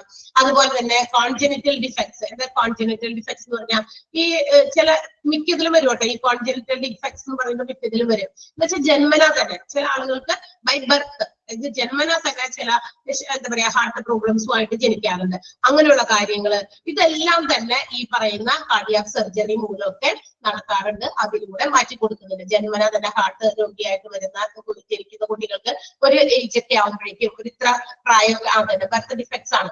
അപ്പൊ അങ്ങനെ ഉണ്ടാകുന്ന കുട്ടികൾക്കൊക്കെ ഒരു ഇത്ര പർട്ടിക്കുലർ ഏജ് ഒക്കെ ആവുമ്പോഴേക്കും എന്ത് ചെയ്യാം, പർട്ടിക്കുലർ ഏജ് എന്ന് പറഞ്ഞാൽ ഭയങ്കര വലിയ ഏജ് അല്ല, ചിലപ്പോൾ കുറച്ച് നാളുകൾ കുഞ്ഞു പറയായിരിക്കും അത് നിങ്ങളെ ചെയ്യാൻ പറ്റില്ലല്ലോ. അപ്പൊ ഒരു പ്രത്യേക ഏജ് ഒക്കെ അത് ഡോക്ടേഴ്സിന് അറിയാൻ പറ്റും. അവരത് പറയും ഇന്ന സമയമാകുമ്പോഴേക്കും ആ പ്രോബ്ലം ഒക്കെ നമുക്ക് മാറ്റി കൊടുക്കണം എന്നൊക്കെ. അങ്ങനെയുള്ളതൊക്കെ മാറ്റുന്നതൊക്കെ കാർഡിയാക് സർജറിയിലൂടെയാണ്. And all these things are done in cardiology department. ഇതൊക്കെ നമ്മുടെ കാർഡിയോളജി ഡിപ്പാർട്ട്മെന്റിൽ നടക്കുന്നതാണ്. And also another thing, pacemaker implantation. ആ ട്രീറ്റ്മെന്റ് പേസ് മേക്കർ ഇംപ്ലാന്റേഷൻ. എന്താ പേസ് മേക്കർ? പേസ് മേക്കർ എന്ന് കേട്ടിട്ടുണ്ടോ നിങ്ങൾ എവിടെയെങ്കിലും? അതൊരു ചെറിയ ഒരു ബാറ്ററി ഓപ്പറേറ്റഡ് ഒരു ചെറിയൊരു ഇൻസ്ട്രുമെന്റ് ആണ്. ഒരു ബാറ്ററിയിൽ പ്രവർത്തിക്കുന്ന ഒരു ചെറിയ ഇൻസ്ട്രുമെന്റ് ആണ്. Which is fixed to the part of our chest under the skin. നമ്മുടെ ഈ സ്കിന്നില്ലേ, ചെസ്റ്റിന്റെ ഭാഗത്തുള്ള സ്കിൻ ചെറുതായിട്ടൊന്ന് ഓപ്പൺ ചെയ്ത് അവിടെ പ്ലേസ് ചെയ്യുന്നതാണ് ഈ ചെറിയ ഒരു മെഷീൻ. ചെറിയൊരു എന്താ പറയാ ബാറ്ററിയിൽ പ്രവർത്തിക്കുന്ന കുഞ്ഞൊരു സാധനമാണ്. വലിയ എന്താണ് 0.28 ഗ്രാമോ അങ്ങനെ കണ്ടൊക്കെ ഉള്ളൂ അതിന്റെ വെയിറ്റ് എന്ന് പറയുന്നത്. അത്ര വലിയ സാധനമൊന്നും അല്ല കേട്ടോ, നിങ്ങൾ പേടിക്കണ്ട. അത് ഇവിടെ സ്കിന്നിന്റെ അടിയിൽ പ്ലേസ് ചെയ്യാം. എന്തിനാ അത്? നമ്മളുടെ heart beat whenever it goes slow, ഇത് ഹാർട്ട് ബീറ്റ് ഒരു പർട്ടിക്കുലർ റേറ്റ് ഉണ്ടല്ലോ, ഇത്ര ബീറ്റ് ചെയ്യണം പെർ മിനിറ്റില്. അപ്പൊ അത് വളരെയധികം താഴ്ന്നു പോകുക. ചില ആളുകളുടെ ഹാർട്ട് ബീറ്റ് വളരെയധികം താഴ്ന്നു പോകും. അത് എന്താ പറയാ കൺട്രോൾ ചെയ്യാനായിട്ട്, അതിനെ കൺട്രോൾ ചെയ്ത് ആ ലെവലിലേക്ക്, ആ പർട്ടിക്കുലർ മിനിറ്റില് പെർ മിനിറ്റിൽ ഇത്ര ബീറ്റ് ചെയ്യണം എന്നുള്ള ആ ഒരു കൺട്രോളിംഗ് ലെവലിലേക്ക് എത്തിക്കാൻ വേണ്ടി നമ്മൾ ഇംപ്ലാന്റ് ചെയ്യുന്ന, അതായത് സ്ഥാപിക്കുന്ന ഒരു ചെറിയ ബാറ്ററി ഓപ്പറേറ്റഡ് മെഷീൻ, അതിനെയാണ് നമ്മൾ പേസ് മേക്കർ എന്ന് വിളിക്കുക. ചില ആളുകളിൽ അതൊക്കെ ഫിക്സ് ചെയ്തിട്ടുണ്ടായിരിക്കും. ഭയങ്കരമായിട്ട് വെറുതെ ഈ ഹാർട്ട് ബീറ്റ് കുറഞ്ഞു പോകുന്ന ആൾക്കാർക്ക്. അപ്പൊ ഈ പറയുന്ന മെഷീൻ എന്ത് ചെയ്യുന്നറിയോ, നമ്മുടെ ഹാർട്ട് ബീറ്റ് ഇങ്ങനെ കുറഞ്ഞു പോകില്ലേ, അപ്പൊ തന്നെ മെഷീൻ ഒരു സിഗ്നൽ കൊടുക്കും, ഇങ്ങനെ ഹാർട്ട് ബീറ്റ് കുറയുന്നു എന്നുള്ള സിഗ്നൽ. അപ്പൊ അത് കൺട്രോൾ ചെയ്ത് വീണ്ടും അതേ ലെവലിലേക്ക് എത്തിക്കും. അതിന് വേണ്ടിയിട്ടുള്ള ചെറിയ മിഷനാണ് എന്നുള്ളത് നിങ്ങൾ അറിഞ്ഞിരിക്കുക. ഇനി also treatment four myocardial infarction, it's another name for heart attack. Myocardial infarction എന്നുള്ളത് ഒന്ന് അണ്ടർലൈൻ ചെയ്തിട്ട് അതിന്റെ എവിടെയെങ്കിലും ബ്രാക്കറ്റിൽ എഴുതി വെക്കുക. ഹാർട്ട് അറ്റാക്ക്, ഹാർട്ട് അറ്റാക്കിന്റെ മറ്റൊരു വാക്കാണ്. നമ്മൾ സാധാരണക്കാർ ഹാർട്ട് അറ്റാക്ക് എന്ന് വിളിക്കും. ഹോസ്പിറ്റൽസിൽ അത് മെഡിക്കൽ ഫീൽഡിൽ വർക്ക് ചെയ്യുന്നവർ അതിനെ മയോകാർഡിയൽ ഇൻഫാക്ഷൻ എന്ന് വിളിക്കും. അപ്പൊ നമ്മൾ ഇനി ആരായി ഹോസ്പിറ്റൽ അഡ്മിനിസ്ട്രേഷൻ എന്ന് പറയുന്ന കോഴ്സ് ഒക്കെ പഠിക്കുന്ന നമ്മൾ ഒരു ഹോസ്പിറ്റലിന്റെ പാർട്ട് ആകാൻ പോകുന്നവരാണ്. So we can also call it as myocardial infarction അല്ലെ. അതായത് നമുക്കും അതിനെ മയോകാർഡിയൽ ഇൻഫാക്ഷൻ എന്ന് തന്നെ വിളിക്കാം. ഹാർട്ട് അറ്റാക്കിനേക്കാൾ ഉപരി പല വാക്കല്ലേ കേൾക്കാനായിട്ട്. അപ്പൊ അതുമൊക്കെ ഇവിടെ നടത്തുന്ന ട്രീറ്റ്മെന്റ് ആണ്. അപ്പൊ എന്തൊക്കെ ട്രീറ്റ്മെന്റാ? CAD, കൊറോണറി ആർട്ടറി ഡിസീസ്, അതിന്റെ ഉദാഹരണം ആൻജൈന, അത് കൊടുക്കുന്ന പോലത്തെ ട്രീറ്റ്മെന്റ് ആണ്. CABG, coronary artery bypass grafting എന്ന് പറയുന്നത്. പിന്നെ ട്രാൻസ്പ്ലാന്റേഷൻസ്, നമ്മുടെ വാൽവ് റിപ്പയേഴ്സ്, വാൽവ് റിപ്ലേസ്മെന്റുകൾ, ബൈപ്പാസ് സർജറീസ്, അങ്ങനെയുള്ള ഒരുപാട് സർജറീസ് നടത്തുന്നുണ്ട്. കോൺജനിറ്റൽ ഡിഫക്ട്സിന് ട്രീറ്റ്മെന്റ് കൊടുക്കുന്നുണ്ട്, സർജറീസ് ഉണ്ട്. പിന്നെ പേസ് മേക്കർ ഇംപ്ലാന്റേഷൻസ് നടത്തുന്നുണ്ട്. മയോകാർഡിയൽ ഇൻഫാക്ഷനും ട്രീറ്റ്മെന്റ് കൊടുക്കുന്നുണ്ട്. അപ്പൊ ഒരു വൈഡ് റേഞ്ച് ഓഫ് ഹാർട്ട് ഇത്ര വളരെ ചെറുതാണെങ്കിലും അതിനെ ചുറ്റിപ്പറ്റിയുള്ള രോഗം എന്ന് പറയുന്നത് ഒത്തിരി ഉണ്ട്. ഇതെല്ലാം തന്നെ ഈ പറയുന്ന കാർഡിയോളജി ഡിപ്പാർട്ട്മെന്റിലാണ് ട്രീറ്റ് ചെയ്യുന്നത്. നോട്ട് ഇറ്റ് ക്ലിയർ ആയോ എല്ലാവർക്കും? മനസ്സിലായോ? അടുത്ത ഡിപ്പാർട്ട്മെന്റിലേക്ക് പോയിക്കോട്ടെ. ഓക്കെ, നെക്സ്റ്റ് വൺ അനസ്തേഷ്യോളജി ആണ്. ഇതൊരു വലിയ ഒരു റേഞ്ച് ഓഫ് സാധനങ്ങളൊക്കെ ഇൻക്ലൂഡ് ചെയ്തതുകൊണ്ടാണ് ഇത്രയും എന്താ പറയാ ഭയങ്കര വിശാലമായിട്ട് ഞാൻ എക്സ്പ്ലെയിൻ ചെയ്തത്. ഓക്കെ, അടുത്തടുത്ത ഡിപ്പാർട്ട്മെന്റ് ഒന്നും അത്രയും വലിയതായിട്ട് നമുക്ക് എക്സ്പ്ലെയിൻ ചെയ്യേണ്ട ആവശ്യമില്ല. നമ്മുടെ heart is the main part of our body. എല്ലാ പാർട്ടും ഒരു ഇമ്പോർട്ടന്റ് തന്നെയാണ്. പക്ഷെ എങ്കിലും ഇന്ന് ഏറ്റവും കൂടുതൽ രോഗങ്ങൾ ബാധിക്കുന്നത് നമ്മളുടെ ഹാർട്ടിനെയാണ് കൂടുതലും. കാരണം അതൊക്കെ നമ്മൾ നേരത്തെ പറഞ്ഞ കാര്യങ്ങൾ തന്നെയാണ്. ഫുഡ് ഹാബിറ്റ്സ്, എക്സസൈസ് ഇല്ലായ്മ അല്ലെ, ബിസി ലൈഫ്, പിന്നെ ഫാസ്റ്റ് ഫുഡ് ഡിപ്പെൻഡന്റ് ഒക്കെയാണ് ഇതിന്റെയൊക്കെ ഏറ്റവും പ്രധാനപ്പെട്ട കാരണങ്ങൾ. സോ നെക്സ്റ്റ് ഡിപ്പാർട്ട്മെന്റ് ആണ് അനസ്തേഷ്യോളജി. ഓക്കെ, കണ്ടല്ലോ അനസ്തേഷ്യ. നമുക്ക് ഒരുപാട് പേർക്ക് അത് എക്സ്പീരിയൻസ് കൂടി ഉള്ളവരായിരിക്കും. ഏതെങ്കിലും തരത്തിലുള്ള അനസ്തേഷ്യക്ക് എന്താ പറയാ വിധേയരായിട്ടുള്ളവരായിരിക്കാം നമ്മളിൽ പലരും തന്നെ അല്ലെ. മോസ്റ്റ് ഓഫ് ദ ലേഡീസ് അതുപോലെ തന്നെയാണ് അല്ലെ. സ്ത്രീകൾക്ക് ഒരുപാട് അങ്ങനത്തെ അനസ്തേഷ്യസ് ഒക്കെ കിട്ടിയിട്ടുണ്ടായിരിക്കാം. അപ്പൊ ഇവിടെ anaesthesia is the department which provides anaesthesias before any procedure or surgeries. ഏതെങ്കിലും തരത്തിലുള്ള പ്രൊസീജിയേഴ്സോ അല്ലെങ്കിൽ സർജറീസോ നടത്തുന്നതിന് മുൻപ് department doctors in this department prefer or administer anaesthesia. Anaesthesia കൊടുക്കേണ്ടത് അത്യാവശ്യമാണ്. സർജറിയോ അല്ലെങ്കിൽ വല്ല തുന്നിക്കെട്ടോ അല്ലെങ്കിൽ പിന്നെ എന്താ പറയാ വല്ല സാധനങ്ങളൊക്കെ കൊടുക്കണമെങ്കിൽ ഈ മരവിപ്പിക്കൽ ആവശ്യമുണ്ടല്ലോ, അതിനെയാണ് നമ്മൾ അനസ്തേഷ്യ എന്ന് വിളിക്കുക. And anaesthesia administers 3 major areas. പ്രധാനമായിട്ടും 3 മേജർ ആയിട്ടുള്ള ഏരിയാസ് ആണ് അനസ്തേഷ്യ കവർ ചെയ്യുന്നത്. That is general anaesthesia, local anaesthesia and regional anaesthesia. 3 തരത്തിലുണ്ടെന്ന്. അനസ്തേഷ്യ 3 രീതിയിലുണ്ടെന്നാണ് പറഞ്ഞത്. General, local and regional anaesthesia. നമ്മളിത് മനസ്സിലാക്കി കഴിയുമ്പോൾ നിങ്ങൾ തന്നെ ഓർക്കുക ഇതിലേതൊക്കെ അനസ്തേഷ്യക്ക് നമ്മൾ വിധേയരായിട്ടുണ്ടെന്ന് ആലോചിച്ച് നോക്കിയത് കേട്ടോ. So the first one is general anesthesia. It is administered by anesthesiologist. Anesthesia കൊടുക്കുന്നത് anesthesiologist തന്നെയാണ്. അവരാണ് അത് കൊടുക്കുക. ഡോക്ടേഴ്സ് പറയും അനസ്തേഷ്യ കൊടുക്കുക എന്ന് പറയുമ്പോൾ അവരാണ് അത് കൊണ്ടുവന്ന് രോഗിയിൽ അത് ഇൻജെക്ട് ചെയ്യോ ഏത് രീതിയിലാണോ എന്ന് വെച്ചാൽ അത് കൊടുക്കുക. ആൻഡ് എങ്ങനെയാണ് ഈ ജനറൽ അനസ്തേഷ്യ പ്രൊവൈഡ് ചെയ്യുന്നതെന്ന് വെച്ചാൽ it is provided through mask, either A mask or IV cannula. Mask ഇങ്ങനെ വെച്ചിട്ട് മാസ്കിനകത്ത് മരുന്ന് ഒഴിച്ചിട്ട് അതിങ്ങനെ ഇൻഹേൽ ചെയ്യിപ്പിക്കും. അങ്ങനെ ശ്വസിക്കുമ്പോൾ കുറച്ചു നേരം കഴിയുമ്പോഴേക്കും നമ്മൾ എന്ത് ചെയ്യും? Becomes unconscious. നമ്മുടെ കോൺഷ്യസ് നഷ്ടപ്പെട്ട് എന്തോ അബോധാവസ്ഥയിലായിത്തരും. അല്ലെങ്കിൽ IV കാനുല പ്ലേസ് ചെയ്തിട്ട്, കാനുല എന്നൊക്കെ പറഞ്ഞാൽ അറിയാലോ അല്ലെ, കളേർഡ് ഒരു സാധനം നമ്മുടെ ശരീരം വെയിൻസിൽ ഇങ്ങനെ കൊണ്ടുവന്ന് കുത്തിവെക്കും. ഇഞ്ചക്ഷൻസ് ഈ കുറെ കൊടുക്കാനുണ്ട്. അല്ലെങ്കിൽ എന്താണ് നമ്മുടെ ഡ്രിപ്പ് ഗ്ലൂക്കോസ് കയറ്റാനുണ്ട്. ഒരെണ്ണം മാറി കഴിയുമ്പോൾ അടുത്ത ബോട്ടിൽ വീണ്ടും പ്ലേസ് ചെയ്യണം. അപ്പൊ ഇത് കൊണ്ടുവന്ന് എപ്പോഴും കുത്തിക്കയറ്റുണ്ടല്ലോ, അതിന് പകരം ഈ IV കാനുല ഇങ്ങനെ പ്ലേസ് ചെയ്തിട്ടുണ്ടാവും. അപ്പൊ വെയിലിന്റെ ഇതനുസരിച്ചിട്ടാണ് ഓരോ IV കാനുലാസിനും പല കളേഴ്സ് ഒക്കെ ഉണ്ട്. യെല്ലോ, ബ്ലൂ ഒക്കെ കാണുന്നുണ്ട്. ഓക്കെ, നിങ്ങളൊന്ന് സെർച്ച് ചെയ്ത് നോക്കിയാൽ ജസ്റ്റ് നിങ്ങൾക്ക് കാണാൻ വേണ്ടി മാത്രം. അതാണ് ഇങ്ങനെ കുത്തിക്കയറ്റി വെച്ചേക്കുന്നത് കണ്ടിട്ടില്ലേ? എന്നിട്ട് ഇവിടെ ഇങ്ങനെ ഒട്ടിച്ചു വെക്കും. നമ്മുടെ ഗ്ലൂക്കോസ് ഒക്കെ കയറ്റുമ്പോൾ കണ്ടിട്ടില്ല? ആരെങ്കിലും കണ്ടവരുണ്ടോ? കൊച്ചുകുട്ടികൾക്കും ആയാലും വലിയവർക്കായാലും എല്ലാവർക്കും ഇപ്പൊ ചെയ്യുന്നുണ്ട് ഹോസ്പിറ്റൽസിൽ ചെല്ലുമ്പോൾ. അപ്പൊ അത് അവിടെ ഇങ്ങനെ ഒട്ടിച്ചു വെച്ചേക്കും. അപ്പൊ അതിൽ കൂടി ആയിരിക്കും ഇപ്പൊ ഗ്ലൂക്കോസ് കൊടുക്കണമെങ്കിൽ അതിൽ കൊടുക്കും, മെഡിസിൻസ് എന്തെങ്കിലും കൊടുക്കണമെങ്കിൽ അതിൽ കൊടുക്കും. അപ്പൊ ഈ IV ക്യാമറ ഇങ്ങനെ പ്ലേസ് ചെയ്തിട്ടുണ്ടെങ്കിൽ ഒരു രോഗിക്ക് എന്തെങ്കിലും തരത്തിലുള്ള പ്രൊസീജിയറോ അല്ലെങ്കിൽ ഒരു സർജറിയോ ചെയ്യുമ്പോൾ ജനറൽ അനസ്തേഷ്യ പ്രൊവൈഡ് ചെയ്യുന്നുണ്ട് ഈ കാനുല വഴി ആ ഒരു മരുന്ന് ഇഞ്ചെക്ട് ചെയ്ത്. ഓക്കെ, അപ്പൊ അങ്ങനെയോ അല്ലെങ്കിൽ മാസ്ക് വെച്ച് ഇൻഹേൽ ചെയ്യിപ്പിച്ചോ നമ്മളെ അബോധാവസ്ഥയിലേക്ക് കൊണ്ടുവരും. So that they can do it perform the surgeries very well. വളരെ സ്മൂത്ത് ആയിട്ട് നമുക്ക് അവർക്ക് അവരുടെ പ്രൊസീജിയേഴ്സ് അല്ലെങ്കിൽ സർജറീസ് പെർഫോം ചെയ്യാൻ പറ്റും. എന്തിനാ നമ്മൾ അബോധാവസ്ഥയിലാക്കുന്നതിന്റെ പ്രധാനപ്പെട്ട കാരണം നമുക്കറിയാം, ഏതെങ്കിലും ഒരു ശരീരത്തിന്റെ ഏതെങ്കിലും ഒരു ചെറിയ ഭാഗത്ത് കുഞ്ഞൊരു വേദന വന്നാൽ നമ്മൾ പെട്ടെന്ന് നമ്മൾ എന്തെങ്കിലും ആക്ട് ചെയ്യും, നമ്മുടെ ശരീരം പെട്ടെന്ന് അതിനെ റിഫ്ലക്ട് ചെയ്യും, പ്രതികരിക്കും അല്ലെ, തട്ടോ അല്ലെങ്കിൽ വലിക്കോ അങ്ങനെയൊക്കെ ചെയ്യും അല്ലെ. അപ്പൊ അത്തരമൊക്കെ കാര്യങ്ങൾ ഇല്ലാതിരിക്കാൻ വേണ്ടിയിട്ടാണ് ഇത് ചെയ്യുന്നത്. അല്ലാതെ ഇതെല്ലാം സഹിച്ച് ഞാൻ അങ്ങനെ അനങ്ങാതെ കിടക്കാമെന്നൊക്കെ ആര് പറഞ്ഞാലും, പക്ഷെ എന്തായാലും ഒരു ഇതുപോലെയുള്ള വേദനകളോ അല്ലെങ്കിൽ നമുക്ക് സ്പർശന ശേഷി, നമുക്കൊരു സെൻസ് ഓർഗൻ ആണല്ലോ, നമ്മുടെ സ്കിന്നിലൊക്കെ നമുക്ക് ടച്ച് ചെയ്താൽ നമുക്കത് മനസ്സിലാകും അല്ലെ. വെറുതെ ഒരു ടച്ചിങ് ആണെങ്കിൽ കൂടി മനസ്സിലാകും. അപ്പൊ അങ്ങനെയാണെങ്കിൽ ഇത്ര പെയിൻഫുൾ ആയിട്ടുള്ള കാര്യങ്ങളാണെങ്കിലോ നമ്മൾ പെട്ടെന്ന് വലിക്കും. നമ്മൾ എത്ര എന്താ പറയാ ഇങ്ങനെ മെന്റൽ സ്ട്രെങ്ത് പിടിച്ചു നിന്നാലും അത് പറ്റില്ല. അപ്പൊ അവിടെ എന്തായാലും അത് നമ്മൾ വലിക്കും. അപ്പൊ അങ്ങനെയുള്ളതൊക്കെ ഒഴിവാക്കാൻ വേണ്ടിയിട്ടാണ് ഇത് ചെയ്യുന്നത്. അപ്പൊ ഈ IV ക്യാനുല പ്ലേസ് ചെയ്തിട്ടോ മാസ്കിലൂടെയൊക്കെ ആയിരിക്കും medical doctor administers the anesthesia. Which anesthesia? General anesthesia by the anesthesiologist. General anesthesia ആണ് ആ വഴി കൊടുക്കുന്നത്. അങ്ങനെ കൊടുക്കുന്നത് general anesthesia ആണ്. And ഈ anesthesia വർക്ക് ചെയ്യാൻ തുടങ്ങുമ്പോൾ the patient becomes unconscious. Patient unconscious ആകുന്നു. ഒന്നാമത്തെ anesthesia മനസ്സിലായോ? ജനറൽ അനസ്തേഷ്യ മനസ്സിലായല്ലോ. IV കാനുല എന്നുള്ളതും ഫേസ് മാസ്ക് എന്നുള്ളതും ഒന്ന് അണ്ടർലൈൻ ചെയ്തേക്കാം. പ്രത്യേകം കോൺസെൻട്രേറ്റ് ചെയ്ത് പഠിക്കേണ്ടതാണ് ജനറൽ അനസ്തേഷ്യ എങ്ങനെയാ പ്രൊവൈഡ് ചെയ്യുന്നത് എന്നുള്ളത്. And the second one is local anaesthesia. അടുത്തത് ഏതാ? ലോക്കൽ അനസ്തേഷ്യ ആണ്. ഇതിന്റെ പ്രത്യേകത എന്താണെന്ന് വെച്ചാൽ ഇത് blocks the sensation only a small part of our body. ഒരു ചെറിയ ഭാഗത്ത്, നമ്മുടെ ശരീരത്തിന്റെ ഏതെങ്കിലും ഒരു ചെറിയ ഭാഗത്ത് അല്ലെങ്കിൽ സ്മോൾ ഏരിയ, ചെറിയ ഭാഗം മാത്രം നമ്മുടെ സെൻസേഷനെ ബ്ലോക്ക് ചെയ്യുന്ന അനസ്തേഷ്യയാണ് നമ്മൾ ലോക്കൽ അനസ്തേഷ്യ എന്ന് വിളിക്കുക. And the best example for that is the dentist usually handles this anaesthesia. ഡെന്റിസ്റ്റുകളാണ് ഈ അനസ്തേഷ്യ പ്രൊവൈഡ് ചെയ്യുന്നത്. എന്താണ്, നമ്മൾ പല്ലിന്റെ കാര്യത്തിന് വേണ്ടി ഡെന്റിസ്റ്റിന്റെ അടുത്തൊക്കെ പോകാറില്ലേ? ചിലപ്പോ പല്ല് എന്താ പറയാ അലൈൻമെന്റിന് വേണ്ടിയിട്ടാകാം, പല്ലൊക്കെ നേരേക്ക് തെറ്റിയിരിക്കുന്നു, അത് അലൈൻ ചെയ്യാനാകാം, പല്ല് എടുക്കാനാകാം. അപ്പൊ എന്താ ചെയ്യാ? നമ്മുടെ ശരീരത്തിലെ വേറെ എവിടെയെങ്കിലും ആണോ കുത്തിവെക്കുന്നത്? ശ്രദ്ധിച്ചാലും മനസ്സിലാകും, വായിക്കകത്താണ്. എവിടെയാണോ ആ നമ്മൾ പല്ലെടുക്കാനായിട്ട് ഡോക്ടർ ഉദ്ദേശിക്കുന്നത്, ഡോക്ടർ ഉദ്ദേശിക്കില്ല, നമ്മൾ പല്ല് വേദന എന്ന് പറഞ്ഞ് ചെല്ലുമ്പോ ഏത് പല്ലാണോ എടുക്കുന്നത് ആ ഒരു പർട്ടിക്കുലർ ഭാഗത്തിന്റെ അവിടെ ഒരു ചെറിയ കുഞ്ഞ് ഒരു ഇഞ്ചക്ഷൻ നമ്മൾ അറിയില്ല, പെട്ടെന്നായിരിക്കും അല്ലെ, സഡൻ ആയിട്ട് ഒരു കുഞ്ഞ് അതായിരിക്കും. അത് തന്നെ മോണയുടെ ഭാഗത്തായിട്ട് എന്ത് ചെയ്യുന്നു, ചെറിയൊരു ഇഞ്ചക്ഷൻ തരുന്നു.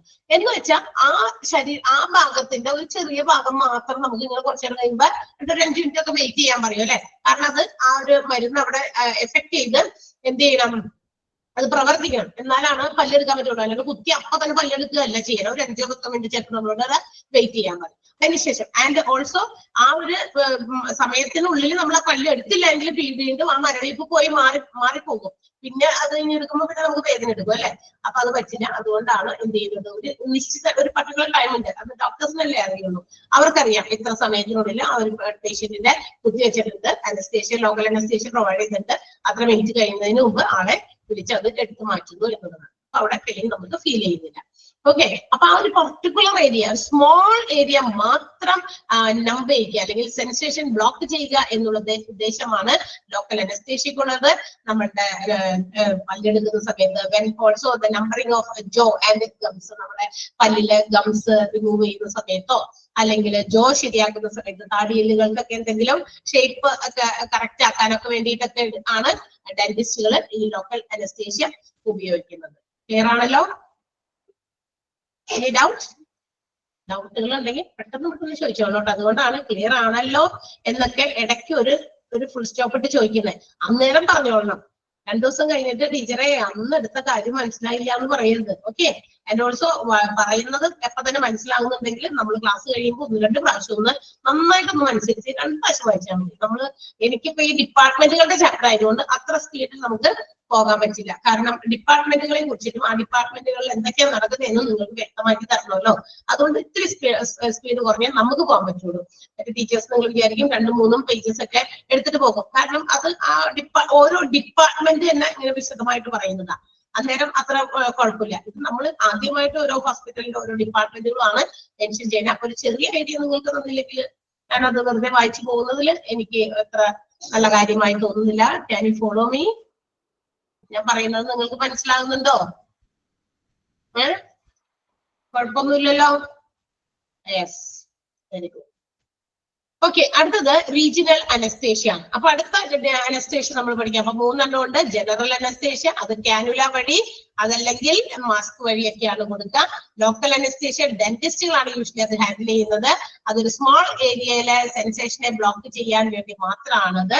ആൻഡ് റീജിയണൽ അനസ്തേഷ്യ എന്ന് പറയുന്നത് it numbs a specific portion of our body. നമ്മുടെ ശരീരത്തിന്റെ ഒരു പ്രത്യേക ഭാഗം മുഴുവനും നമ്പ് ചെയ്യിപ്പിക്കുക, മരവിപ്പിക്കുക. അതിന് ഏറ്റവും നല്ല ഉദാഹരണം സി സെക്ഷൻസ് ആണ്. അതായത് നമ്മുടെ സിസേറിയൻ പോലെയുള്ള സർജറീസിനാണ് അത് ഉപയോഗിക്കുക. കാരണം സിസേറിയൻ ആ ഒരു ഇഞ്ചക്ഷൻ കൊടുക്കുന്ന സ്ഥലം എവിടെയാണെന്നൊക്കെ എല്ലാവർക്കും അതിന്റെ എക്സ്പീരിയൻസ് ഉള്ളവർക്ക് ഇഷ്ടംപോലെ പേർക്ക് അറിയാം, അല്ലെ?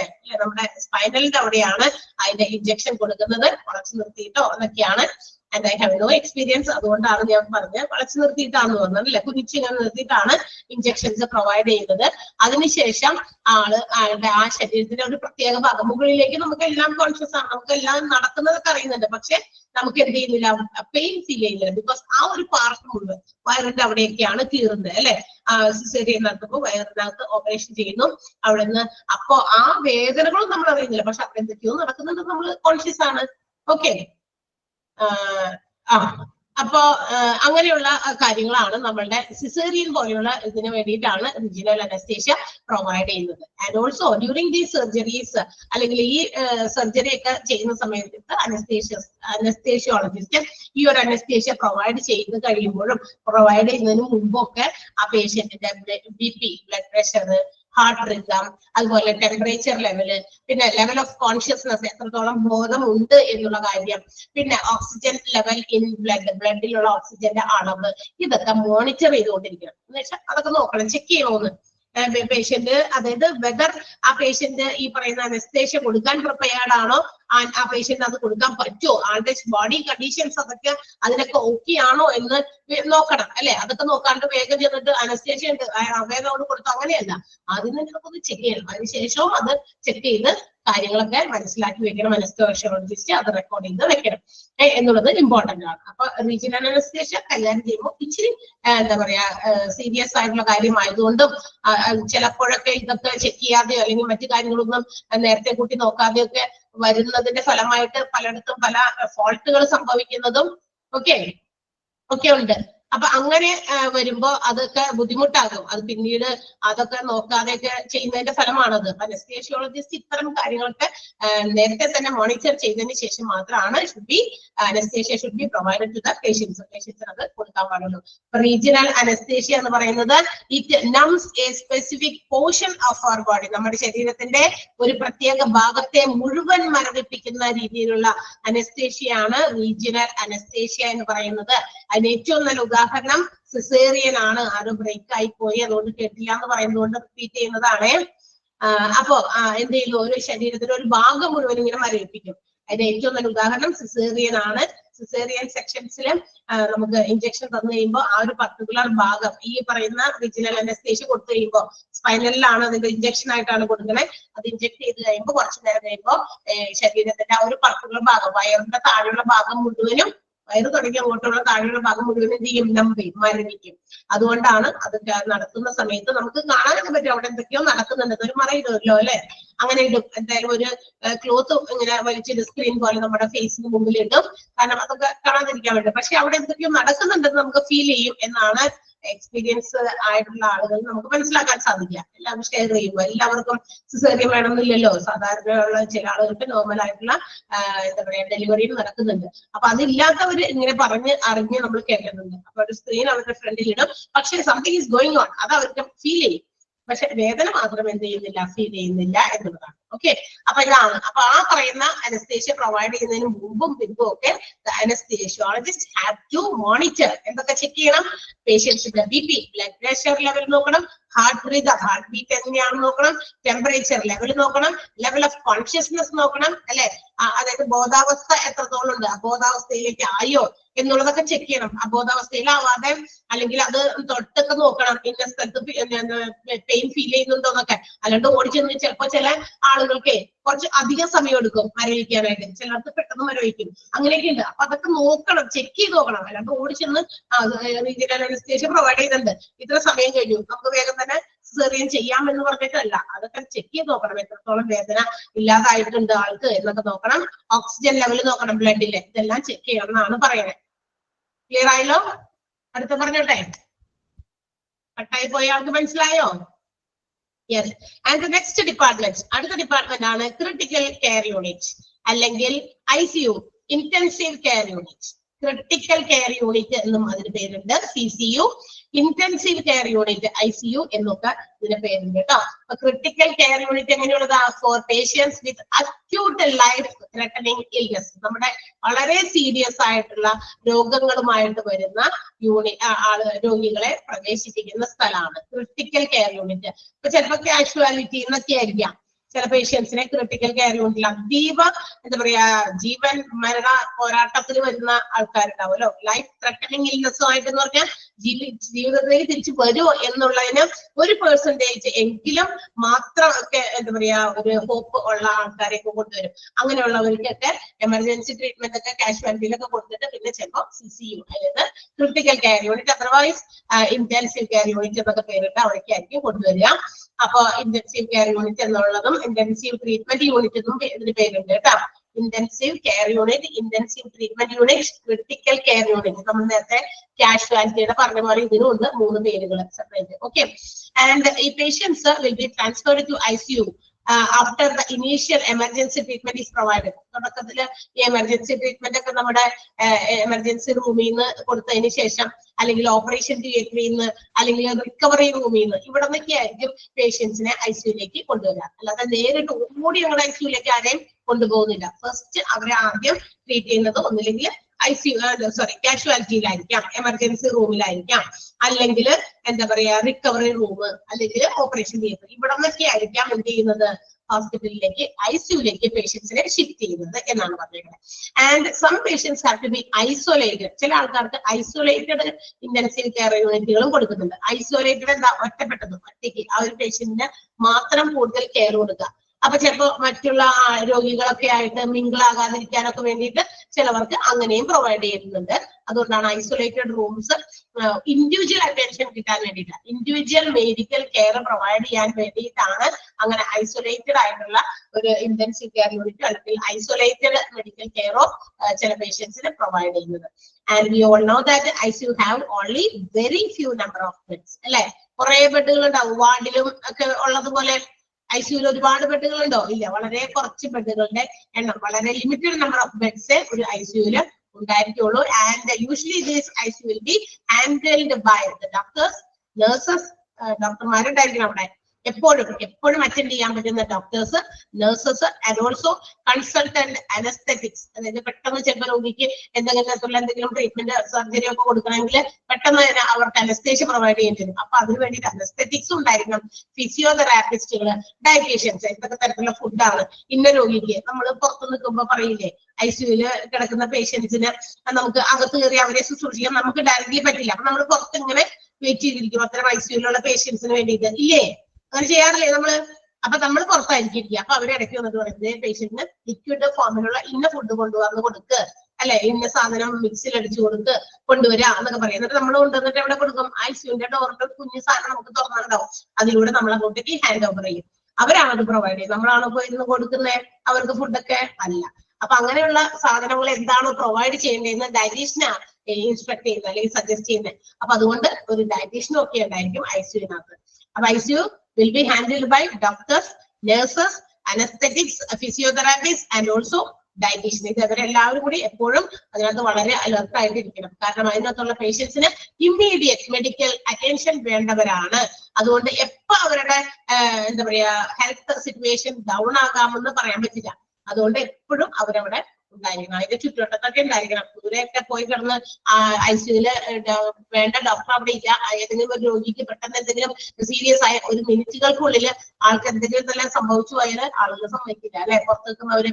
കാരണം ആൾക്ക് ട്രീറ്റ്മെന്റ് കിട്ടാൻ ഡിലേ ആയതുകൊണ്ടാണ് അങ്ങനെ വന്നത്. എത്രയോ കേസസ് നമ്മൾ കേട്ടിട്ടുണ്ട്, കണ്ടിട്ടുണ്ട്, വീഡിയോസും ഒക്കെ. ഓക്കെ, ക്ലിയർ ആയോ? ക്രിട്ടിക്കൽ കെയർ യൂണിറ്റ് മനസ്സിലായോ? അതർ നെയിംസ് ഒക്കെ ഓർത്തിരിക്കുക, അണ്ടർലൈൻ ചെയ്ത് വെച്ചേക്കാട്ടാ. ക്രിട്ടിക്കൽ കെയർ യൂണിറ്റിന്റെ മറ്റു പേരുകളാണ് intensive care unit, intensive treatment unit എന്നുള്ളതൊക്കെ ഒന്ന് അണ്ടർലൈൻ ചെയ്യാം. വെരി ഫ്യൂ ബെഡ്സ് ഉണ്ടാവുള്ളൂ എന്ന് പറഞ്ഞതൊന്ന് അണ്ടർലൈൻ ചെയ്യാം. ഇമ്പോർട്ടന്റ് ആണെന്ന് നിങ്ങൾക്ക് എടുത്തെടുത്ത് ഞാൻ ഇങ്ങനെ പറയുമ്പോൾ മനസ്സിലാകുന്നുണ്ടാവും. അതൊക്കെ ഒന്ന് അണ്ടർലൈൻ ചെയ്ത് പോകുക. നമ്മൾ സാധാരണ എങ്ങനെ പഠിച്ചുകൊണ്ടിരുന്നേ, പഠിക്കുമ്പോ ഒക്കെ ഡിഗ്രിക്കും +2 ഒക്കെ പഠിക്കുമ്പോ ഒക്കെ പിള്ളേർക്ക് പഠിത്തം തന്നെ കുറവാണ്. പക്ഷെ എങ്കിലും നമുക്ക് പഠിക്കുന്ന സമയത്ത് നമ്മളിങ്ങനെ അണ്ടർലൈൻ ചെയ്തൊക്കെ പഠിക്കുമല്ലോ, അങ്ങനെയൊക്കെ വായിച്ചു. അപ്പൊ പെട്ടെന്ന് കൂടുതൽ നമുക്ക് ഒന്നുകൂടി 2 സെന്റൻസ് കൂടുതൽ ആ സെന്റൻസ് കൂടുതൽ കോൺസെൻട്രേറ്റ് ചെയ്ത് വായിക്കാനൊക്കെ പറ്റും നിങ്ങൾ PDF ഇത് വായിക്കുമ്പോൾ. ഇനി എന്തെങ്കിലും സംശയമുണ്ടോ? ക്രിട്ടിക്കൽ കെയർ യൂണിറ്റിൽ എന്തെങ്കിലും ഡൗട്ട് ഉണ്ടോ? ഉണ്ടെങ്കിൽ പെട്ടെന്ന് പറയണം, ഇല്ലെങ്കിൽ ഞാൻ അടുത്ത ഡിപ്പാർട്ട്മെന്റിലേക്ക് പോകണേ. Yes, okay. നെക്സ്റ്റ് വൺ, അടുത്ത ഡിപ്പാർട്ട്മെന്റ് ആണ് ഡെർമറ്റോളജി. ഡെർമറ്റോളജി എന്ന് പറഞ്ഞാൽ എന്താണ്? It is the science which deals with the diagnosis and the treatment of diseases which is related to our hair, skin, nails. അതായത് നമ്മൾ വിചാരിക്കും അതെ, നമ്മൾ എപ്പോഴും ഡെർമറ്റോളജി ഡിപ്പാർട്ട്മെന്റ് കേൾക്കുമ്പോൾ നമ്മുടെ മനസ്സിലേക്ക് എപ്പോഴും ഓടി വരുന്നത്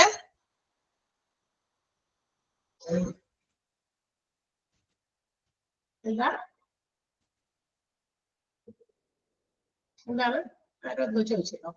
ഓക്കെ, അപ്പൊ നമ്മൾ എപ്പോഴും ഡെർമറ്റോളജി എന്ന് പറയുന്ന ഡിപ്പാർട്ട്മെന്റിനെ കുറിച്ച് കേൾക്കുമ്പോൾ നമ്മൾ മനസ്സിലേക്ക് ഓടി വരുന്നത് സ്കിൻ റിലേറ്റഡ് ആയിട്ടുള്ള ഡിസീസ് ആണ് അല്ലെ. സ്കിൻ പ്രോബ്ലംസ്, അതായത് കയ്യിലും കഴുത്തും എന്താ പറയാ സ്കിന്നിന്റെ പുറത്തൊക്കെ എന്തെങ്കിലും ചൊറിച്ചിൽ മാതിരി വരിക, അല്ലെങ്കിൽ ഡിസ്കളറേഷൻ, കളർ മാറുക, എന്തെങ്കിലും ചെറിയ പാടുകൾ പോലെയൊക്കെ വരിക. ഇങ്ങനെയൊക്കെ വരുന്ന സമയത്ത് നമ്മൾ എന്ത് ചെയ്യാറുണ്ട്? ഇത്തരം കാര്യങ്ങൾക്കൊക്കെ വേണ്ടി നമ്മൾ ഡെർമറ്റോളജി ഡിപ്പാർട്ട്മെന്റിനെയാണ് സമീപിക്കുക അല്ലെ. ഡെർമറ്റോളജിസ്റ്റിനെ നോക്കും സ്കിൻ പ്രോബ്ലംസ്. പക്ഷേ ഇന്നൊരു വൈഡ് റേഞ്ച് ഓഫ് ട്രീറ്റ്മെന്റുകൾ ഡെർമറ്റോളജി വിഭാഗം നൽകുന്നുണ്ട്. That means related to our hair problems, നമ്മുടെ മുടിക്ക് ഉണ്ടാകുന്ന പ്രശ്നങ്ങൾക്ക് വേണ്ടിയിട്ട്, പിന്നെ നെയിൽസ്, നഖത്തിനുണ്ടാകുന്ന പ്രശ്നങ്ങൾക്കൊക്കെ ഇന്ന് ഡെർമറ്റോളജിയുടെ ട്രീറ്റ്മെന്റ്. നഖത്തിന്റെ കളർ മാറുന്നതോ, അല്ലെങ്കിൽ നഖം എപ്പോഴും പൊട്ടിപ്പോകുന്നതോ, അല്ലെങ്കിൽ നഖത്തിലെ ചില അസുഖങ്ങളൊക്കെ വരുന്നുണ്ട് അല്ലെ. അപ്പൊ അങ്ങനെയുള്ള കാര്യങ്ങൾക്കും കൂടി എന്ത് ചെയ്യുന്നുണ്ട്? നമ്മുടെ ഡെർമറ്റോളജി ഡിപ്പാർട്ട്മെന്റ് അതിന്റെ സർവീസ് ഓഫർ ചെയ്യുന്നുണ്ട്. And also it offers specialised treatment for the dermatological problems including the disorders of skin, hair, nails, and also venereal diseases, and also advanced cosmetic dermatology services. And cosmetic ആയിട്ടുള്ള, അതായത് നമ്മൾ പലതരത്തിലുള്ള എന്താ പറയാ പലതരത്തിലുള്ള cosmetics ഒക്കെ നമ്മൾ ഉപയോഗിക്കുന്നത് കൊണ്ട് നമുക്ക് എന്താ മുഖത്തൊക്കെ ചിലപ്പോൾ കുരുക്കളോ അല്ലെങ്കിൽ മറ്റു കാര്യങ്ങളൊക്കെ വരും. അങ്ങനെ ഉണ്ടാകുന്ന പ്രശ്നങ്ങളും ഡെർമറ്റോളജി ട്രീറ്റ് ചെയ്യുന്നുണ്ട്. പിന്നെ വെനേറിയൽ ഡിസീസസ് ആണ്, അതായത് ലൈംഗികപരമായിട്ട് ഉണ്ടാകുന്ന ചിലതിൽ നിന്നുണ്ടാകുന്ന ചില അസുഖങ്ങൾ, അങ്ങനെയുള്ള പ്രശ്നങ്ങൾക്കും അതാണ് വെനേറിയൽ ഡിസീസസ് കേട്ടോ. അതായത് ലൈംഗികപരമായിട്ട് ഉണ്ടാകുന്ന ചില ഇതുകൊണ്ട് ഉണ്ടാകുന്ന ഇൻഫെക്ഷൻസ് ഒക്കെ, അത് നമ്മുടെ ഡെർമറ്റോളജി എന്ന് ട്രീറ്റ്മെന്റ് കൊടുക്കുന്നുണ്ട്. ആൻഡ് ഓൾസോ പ്രോബ്ലംസ് തന്നെ അത്തരം കാര്യങ്ങൾക്ക് സെക്ഷൽ ട്രാൻസ്മിറ്റഡ് ആയിട്ടുള്ള ഡിസീസസ് ഒക്കെ, അതുകൊണ്ടുണ്ടാകുന്ന രോഗങ്ങൾ, ചിലവർക്കൊക്കെ അങ്ങനത്തെ അലർജീസ് ഒക്കെ ഉണ്ടാകാറുണ്ട്. അപ്പൊ അതൊക്കെ ട്രീറ്റ് ചെയ്യുന്നുണ്ട്. And also the problems like acne, scar, pigmentation, vitiligo, hair loss, hair fall, unwanted hair, moles, warts, and wrinkles, and also aging skin. ഇതും ഒക്കെ നമ്മുടെ ഇവിടെ ട്രീറ്റ് ചെയ്യുന്നുണ്ട്. ആക്നെ എന്താ? ആക്നെ എന്നൊക്കെ കേട്ടിട്ടുണ്ടല്ലോ, പരസ്യങ്ങളൊക്കെ ഇഷ്ടംപോലെ നമ്മൾ കാണുന്നത് കൊണ്ട് അതിനൊക്കെ ഒന്നും വലിയ ക്ഷാമമില്ല. ആക്നെ എന്താ? മുഖക്കുരു അല്ലെ. യെസ്, പിമ്പിൾസ് ആണ്. പിന്നെന്താണ് ആക്നെ? സ്കാർസ് എന്ന് പറഞ്ഞാൽ എന്താ? ചില പാടുകൾ, അവിടെ ഇവിടെയൊക്കെ എന്തെങ്കിലും പാടുകളായിട്ടൊക്കെ വന്നിട്ടുണ്ടെങ്കിൽ. പിന്നെ പിഗ്മെന്റേഷൻ, കരുവാളിപ്പ് അല്ലെ, നമ്മള് അവിടെ ഇവിടെയൊക്കെ കറുത്ത പാടുകളൊക്കെ വരിക. വിറ്റിലേഗോ എന്ന് പറഞ്ഞാൽ പാണ്ഡുരോഗമാണ്, വൈറ്റ് കളേർഡ് ആയിട്ടുള്ള സ്കിന്നിലൊക്കെ വരുന്നത് ഒരു രോഗമായിട്ട് ഇന്ന് ഒരുപാട് പേർക്ക് കാണുന്നുണ്ട്. ഹെയർ ഫോള്, ഹെയർ ലോസ്, അത് മുടി കൊഴിച്ചിലും മുടി മൊത്തത്തിൽ പോകുന്നതും ഒക്കെ. അൺവാണ്ടഡ് ഹെയർ, നമുക്ക് ആവശ്യമില്ലാത്ത സ്ഥലങ്ങളിലൊക്കെ കൂടുതൽ ഹെയർസ് ഒക്കെ മുളച്ചു വരുന്നതും അങ്ങനെയുള്ള ട്രീറ്റ്മെന്റ് കൊടുക്കുന്നത്. പിന്നെ മോൾസ്, മറുക് അല്ലെ, മറുകുകള്. പിന്നെ വാട്സ് എന്താണ്, മറ്റേ അരിമ്പാറ അങ്ങനെയുള്ള സാധനങ്ങൾ. പിന്നെ റിംഗ്ലിംഗ് ആൻഡ് ഏജിങ് സ്കിൻ, അതായത് ചുക്കി ചുളിഞ്ഞൊക്കെ നമ്മള് പ്രായാധിക്യം കൊണ്ടുണ്ടാകുന്ന ചുക്കി ചുളിവുകളൊക്കെ ഇല്ലേ, അങ്ങനെയുള്ള സ്കിന്നുകൾക്ക്. ഇതിനൊക്കെയും ഇന്ന് ഒരു എന്താ പറയാ ഡെർമറ്റോളജി മാനേജ് ചെയ്യുന്നുണ്ട്. ഇത്തരം കാര്യങ്ങളൊക്കെ ഇന്ന് മാനേജ് ചെയ്താണ് ഡെർമറ്റോളജി ഡിപ്പാർട്ട്മെന്റ് സെർവ് ചെയ്യുന്നത്. അപ്പൊ ഒരുപാട് നമ്മൾ വിചാരിക്കുന്ന സ്കിൻ പ്രോബ്ലംസ് മാത്രമാണെന്ന്, പക്ഷെ നോക്കി എന്തുമാത്രം അസുഖങ്ങൾക്കുള്ള ട്രീറ്റ്മെന്റ് ആണ് ഡെർമറ്റോളജിയിൽ കിട്ടുന്നത്. ഇനിയെങ്കിലും നമുക്ക് അങ്ങനെ എന്തെങ്കിലുമൊക്കെ വരുമ്പോൾ നമ്മൾ പോകേണ്ട സ്ഥലം ഡെർമറ്റോളജി ഡിപ്പാർട്ട്മെന്റ് ആണെന്ന് ഇപ്പൊ ചിലപ്പോൾ ഒരു പുതിയ അറിവായിട്ട് ചിലർക്ക് മനസ്സിലായിട്ടുണ്ടാകും. അതുകൊണ്ട് ഓർത്തിരിക്കുക, ഇങ്ങനെയുള്ള ചില അസുഖങ്ങൾക്ക് നമ്മൾ എവിടെ പോകും എന്നൊക്കെ ചിലപ്പോൾ ചില ആൾക്കാർ വിചാരിച്ചിരിക്കുന്നുണ്ടാകും. നമുക്ക് ഇങ്ങനെ എന്തെങ്കിലും വന്നു കഴിഞ്ഞാൽ ഇത്തരം കാര്യങ്ങൾക്ക് നമ്മൾ ഷുഡായിപ്പോ ഏത് ഡിപ്പാർട്ട്മെന്റിലാണ് നമ്മൾ പോകേണ്ടത് എന്നൊക്കെ വിചാരിക്കുന്നവരുണ്ടാകും. ഇപ്പൊ അതിനുള്ള ഒരു എന്താ പറയാ ആൻസർ ആയിട്ട് ഇപ്പൊ നമുക്ക് ഉണ്ടായിരിക്കാം. Skin, hair, nail problems, venereal diseases and also മറ്റ് പ്രോബ്ലംസ് ആയിട്ടുള്ള acne, scars, pigmentation, vitiligo, hair fall, hair loss, unwanted hairs, moles, warts എന്ന് പറഞ്ഞ അരിമ്പാറയാണ്. റിംഗ്ലിംഗ് ആൻഡ് ഏജിങ് സ്കിൻ, ചുളിവുകൾ വീഴുന്ന എന്താ പറയാ പ്രായാധിക്യം കൊണ്ടുള്ള സ്കിന്നുകൾ, ഇതൊക്കെ മാറ്റി കൊടുക്കുന്നുണ്ട് അല്ലെ. ഒത്തിരി നമ്മൾ വിചാരിക്കില്ലേ, എത്ര നമ്മള് ചില ആളുകളെ കമ്പയർ ചെയ്യുമ്പോൾ ഇന്ന ഏജിലുള്ള ഇന്ന ആളെ നോക്കിയ മറ്റേ ആളെ നോക്കിയെന്ന് ഫിലിം സ്റ്റാർസിനെയൊക്കെ നമ്മൾ നോക്കിയിട്ട് പറയും, ആൾക്ക് ഇത്ര പ്രായം. പക്ഷെ നമ്മളുടെ സ്വന്തത്തിലോ നമ്മൾക്ക് അറിയാവുന്ന ഒരു മറ്റൊരാളെ ആ ഒരു ഏജിലുള്ളതുമായിട്ട് കമ്പയർ ചെയ്യുമ്പോൾ ഒത്തിരി വ്യത്യാസം ആളുടെ മുഖത്ത് നമുക്ക് എന്ത് ചെയ്യുന്നുണ്ട്, ഫീൽ ചെയ്യാൻ പറ്റും അല്ലെ. എന്തുകൊണ്ടാ കുറെയൊക്കെ ഇങ്ങനെയുള്ള ട്രീറ്റ്മെന്റുകളൊക്കെ അവർക്ക് അവരുടെ പ്രൊഫഷന്റെ ഭാഗമായിട്ട് അവർക്ക് അതൊക്കെ ഇങ്ങനെ എന്താ പറയാ എപ്പോഴും മെയിൻറ്റെയിൻ ചെയ്തുകൊണ്ട് നടക്കട്ടെ. അതായത് ഫിലിം സ്റ്റാർസിനൊക്കെ അവരുടെ സൗന്ദര്യം, അവരുടെ സ്ട്രക്ചർ, ബോഡി സ്ട്രക്ചർ ഒക്കെ ആ രീതിയിൽ കുറച്ച് നാളെങ്കിലൊക്കെ കൊണ്ടുവന്നാൽ അവർക്ക് എന്താ പറയാ ഒരു പ്രായം വരെയൊക്കെ അഭിനയിക്കാനൊക്കെ പറ്റുള്ളൂ. അല്ലെങ്കിൽ അവർക്ക് പെട്ടെന്ന് അതിൽ നിന്നൊക്കെ റിട്ടയർ ചെയ്ത് പോരേണ്ടി വരും. ബോഡിയൊക്കെ മര്യാദയ്ക്ക് മെയിൻറ്റെയിൻ ചെയ്തിരുന്നത്. അപ്പൊ അതിന് വേണ്ടിയിട്ടുള്ള ട്രീറ്റ്മെന്റുകളൊക്കെ ഇന്ന് ഡെർമറ്റോളജിയിൽ കിട്ടുന്നുണ്ട്. ഫിലിം ആക്ടേഴ്സ് മാത്രമൊന്നുമല്ല കേട്ടോ, ഇപ്പൊ സാധാരണക്കാരും കുറച്ച് ആൾക്കാരൊക്കെ ഇതിന്റെ പിന്നാലേക്ക് പോകുന്നുണ്ട്. ബിക്കോസ് നമുക്ക് എപ്പോഴും എങ്ങനെയായിരിക്കണം, ചെറുതായിട്ടിരിക്കണം എന്നാണ് എല്ലാവർക്കും ആഗ്രഹം. തീർച്ചയായിട്ടും അതിനൊക്കെയുള്ള സൗകര്യങ്ങൾ ഡെർമറ്റോളജി ഡിപ്പാർട്ട്മെന്റ് പ്രൊവൈഡ് ചെയ്യുന്നു. കിട്ടിയല്ലോ, മനസ്സിലായല്ലോ? Okay, any doubts from this part? Dermatology എന്ന് പറഞ്ഞ ഡിപ്പാർട്ട്മെന്റിൽ എന്തെങ്കിലും സംശയം ഉണ്ടോ? അറിയാത്ത വാക്കുണ്ടെങ്കിൽ വേണമെങ്കിൽ അവിടെ എഴുതി വെച്ചോട്ടോ. Venereal diseases sexual transmitted diseases ആണ് കേട്ടോ. പിന്നെ ആക്നെ, മുഖക്കുരു, സ്കാർ, പാടുകള്, കരുവാളിപ്പ്, പിഗ്മെന്റേഷൻ, കരുവാളിപ്പ്, വെച്ചിലേക്കോ, പാണ്ഡുരോഗം, ഹെയർ ലോസ്, അൺവാണ്ടഡ് ഹെയർ ഒന്നും എഴുതണമെന്നില്ല. മോൾസ് മറുകില്ലേ, മറുക്. പിന്നെ വാട്സ്, അരിമ്പാറ, റിംഗ്ലിംഗ്, ഏജിങ് സ്കിൻ. ഓക്കെ, സംശയമില്ലല്ലോ?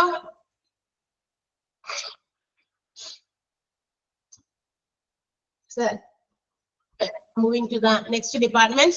അടുത്ത ഡിപ്പാർട്ട്മെന്റ് ആണ് കേട്ടോ, ഇയർ, നോസ്, ത്രോട്ട് ഡിപ്പാർട്ട്മെന്റ്. വീണ്ടും നമുക്ക് പരിചിതമായ ഒരു ഡിപ്പാർട്ട്മെന്റ് ആണ്. ബിക്കോസ് നമുക്ക് കൊച്ചുകുട്ടികളൊക്കെ ഉള്ളവർക്കും ഒക്കെ അറിയാം ഈ പറയുന്ന ഒരു ഡിപ്പാർട്ട്മെന്റ് എപ്പോഴും നമ്മൾ സമീപിക്കുന്ന ഒരു ഡിപ്പാർട്ട്മെന്റാണ്. കാരണം ചെവി വേദന, തൊണ്ടവേദന എന്നൊക്കെ പറഞ്ഞിട്ട് കുട്ടികളൊക്കെ നമ്മളെ ഇതാക്കും അല്ലെ. കുട്ടികൾക്ക്, ചെറിയ കുട്ടികൾക്ക് ഒന്നാമത് തന്നെ എന്തെങ്കിലുമൊക്കെ വേദനകളൊക്കെ കുഞ്ഞു കുട്ടികളായിരിക്കുമ്പോൾ തന്നെ കരച്ചിലൊക്കെ വെറുതെ കരയുമ്പോൾ നമ്മൾ ENT കൊണ്ടുപോയി ചിലപ്പോൾ ചെവി വേദന വെച്ചിട്ടായിരിക്കാം അല്ലെ, തൊണ്ടവേദന വെച്ചിട്ടായിരിക്കാം എന്നൊക്കെ പറഞ്ഞിട്ടൊക്കെ. അപ്പൊ ENT എന്ന് പറയുന്നത് മറ്റൊരു ഡിപ്പാർട്ട്മെന്റ് ആണ്.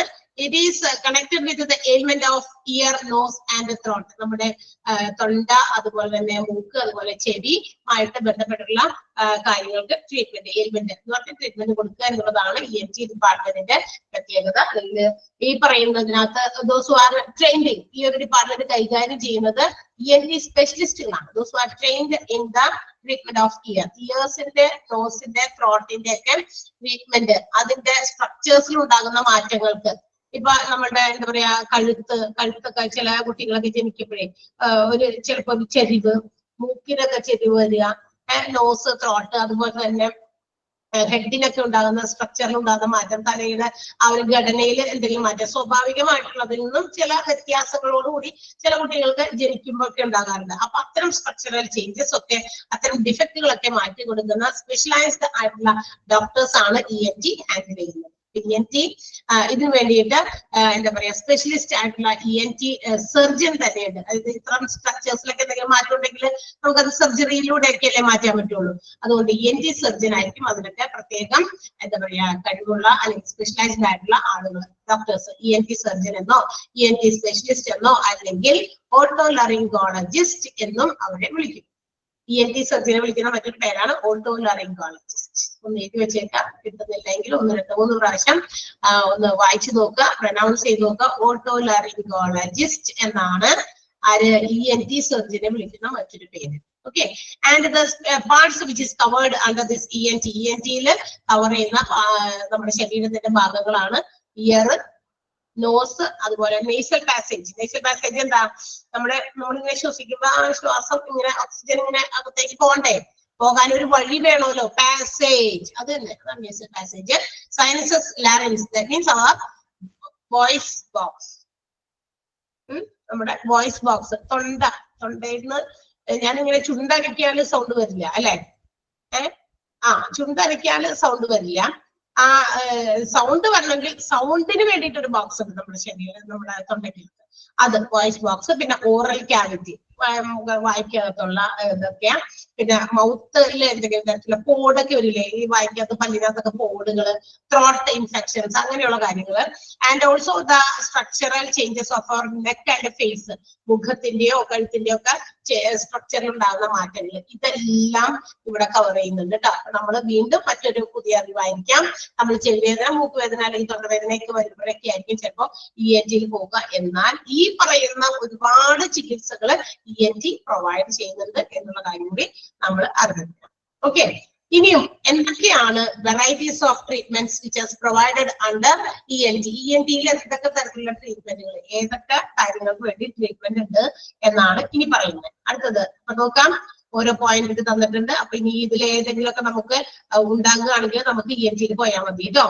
General ear nose throat problems, സാധാരണ സ്വാഭാവികമായിട്ടുണ്ടാകുന്ന ചെവി വേദന അല്ലെങ്കിൽ ചെവിയുടെ ചൊറിച്ചില്, മൂക്കിന് ഉണ്ടാകുന്ന പല പ്രശ്നങ്ങള്, ത്രോട്ട് ഡിസീസസ്, തൊണ്ടവേദനകള്, തൊണ്ടയ്ക്ക് എന്തെങ്കിലും തരത്തിലുള്ള ഇൻഫെക്ഷൻസ് ഒക്കെ ആയിട്ട് അങ്ങനെയൊക്കെ ഉണ്ടെങ്കിൽ നമുക്ക് ENTയിൽ പോയാൽ മതി. അപ്പൊ general ear nose throat diseases. Okay, അടുത്തത് നെക്ക് ലംസ്. നെക്ക് ലംസ് എന്ന് പറഞ്ഞാൽ എന്താ, ചില ഇൻഫെക്ഷൻസ് അല്ലെങ്കിൽ ചിലപ്പോ ക്യാൻസർ മൂലമോ നമ്മുടെ കഴുത്തിന്റെ ഇവിടെ ഇല്ലേ ഭാഗം ഇങ്ങനെ വെറുതെ ഒരു എൻലാർജ്മെന്റ്, ഒരു തടിപ്പ് പോലെയൊക്കെ വരാം. ചിലപ്പോഴൊക്കെ അത് എന്തെങ്കിലും ഇൻഫെക്ഷൻസ് വഴിയാകാം, അല്ലെങ്കിൽ ചില മുഴകളാകാം, അബ്നോർമൽ ഗ്രോത്ത് ആകാം, മേ ബി ക്യാൻസറസ് ആയിട്ടുള്ള സ്റ്റേജിലേക്ക് പോകുന്ന സാധനങ്ങളും ആകാം. എല്ലാ മുഴകളും ക്യാൻസർ അല്ല, ചിലതൊക്കെ ഹാംഫുൾ അല്ലാത്ത ഹാംലെസ് ആയിട്ടുള്ള മുഴകളും ഉണ്ട്, വെറുതെ ഒരു അബ്നോർമൽ ഗ്രോത്ത് പോലെ വന്നു പോകുന്നതും ഉണ്ട്. അപ്പൊ അങ്ങനെയുള്ള മുഴകൾ അതൊക്കെ നമ്മൾ ട്രീറ്റ് ചെയ്ത് നോക്കിയാലാണ് അത് identify whether it is cancer or not. അത് ട്രീറ്റ്മെന്റിലൂടെ മാത്രമേ നമുക്ക് മനസ്സിലാക്കാൻ സാധിക്കുള്ളൂ. അതിന് വേണ്ടിയിട്ടുള്ള കാര്യങ്ങളൊക്കെ ചെയ്യുന്നു. ഓക്കെ, അപ്പൊ നെക്ക് ലംസ്, ഓക്കെ, അതുപോലെ തന്നെ അങ്ങനെയുള്ള പ്രശ്നങ്ങൾ. പിന്നെ cancers of head and neck area, കഴുത്ത് അതുപോലെ തല, ഈ ഭാഗത്തുണ്ടാകുന്ന ക്യാൻസർ. അത് 2 പ്രാവശ്യം റിപ്പീറ്റ് ചെയ്ത് ആ ഒരു പോയിന്റ് വന്നിട്ട് അതൊന്ന് സ്ട്രൈക്ക് ചെയ്ത് കളയണം. Okay, cancers of the head and neck area. പിന്നെ tear duct problems. Tear duct problems എന്ന് പറഞ്ഞാൽ എന്താ, ഈ കണ്ണുനീര് വരാതിരിക്കുന്ന ചില പ്രശ്നങ്ങളുള്ള അനുഭവിക്കുന്നവരുണ്ടാവും പേഷ്യൻസ്. അതായത് നമുക്കറിയാം കണ്ണിന്റെ ഒരു റിഫ്ലക്ഷൻ എന്ന് പറയുന്നത്, നമുക്ക് കണ്ണിൽ എന്തെങ്കിലും തരത്തിലുള്ള പ്രശ്നം ഉണ്ടായാൽ കണ്ണത് റിഫ്ലക്ട് ചെയ്യും. നമ്മുടെ കണ്ണിൽ പൊടി പോകുക, പുക കൊള്ളുക, എരിവിന്റെ ഒരു ഇത് എന്താ പറയാ സെൻസ് ചെയ്യുന്ന സമയത്ത് ഒക്കെ കണ്ണിൽ കൂടിയൊക്കെ വെള്ളം വരും അല്ലെ.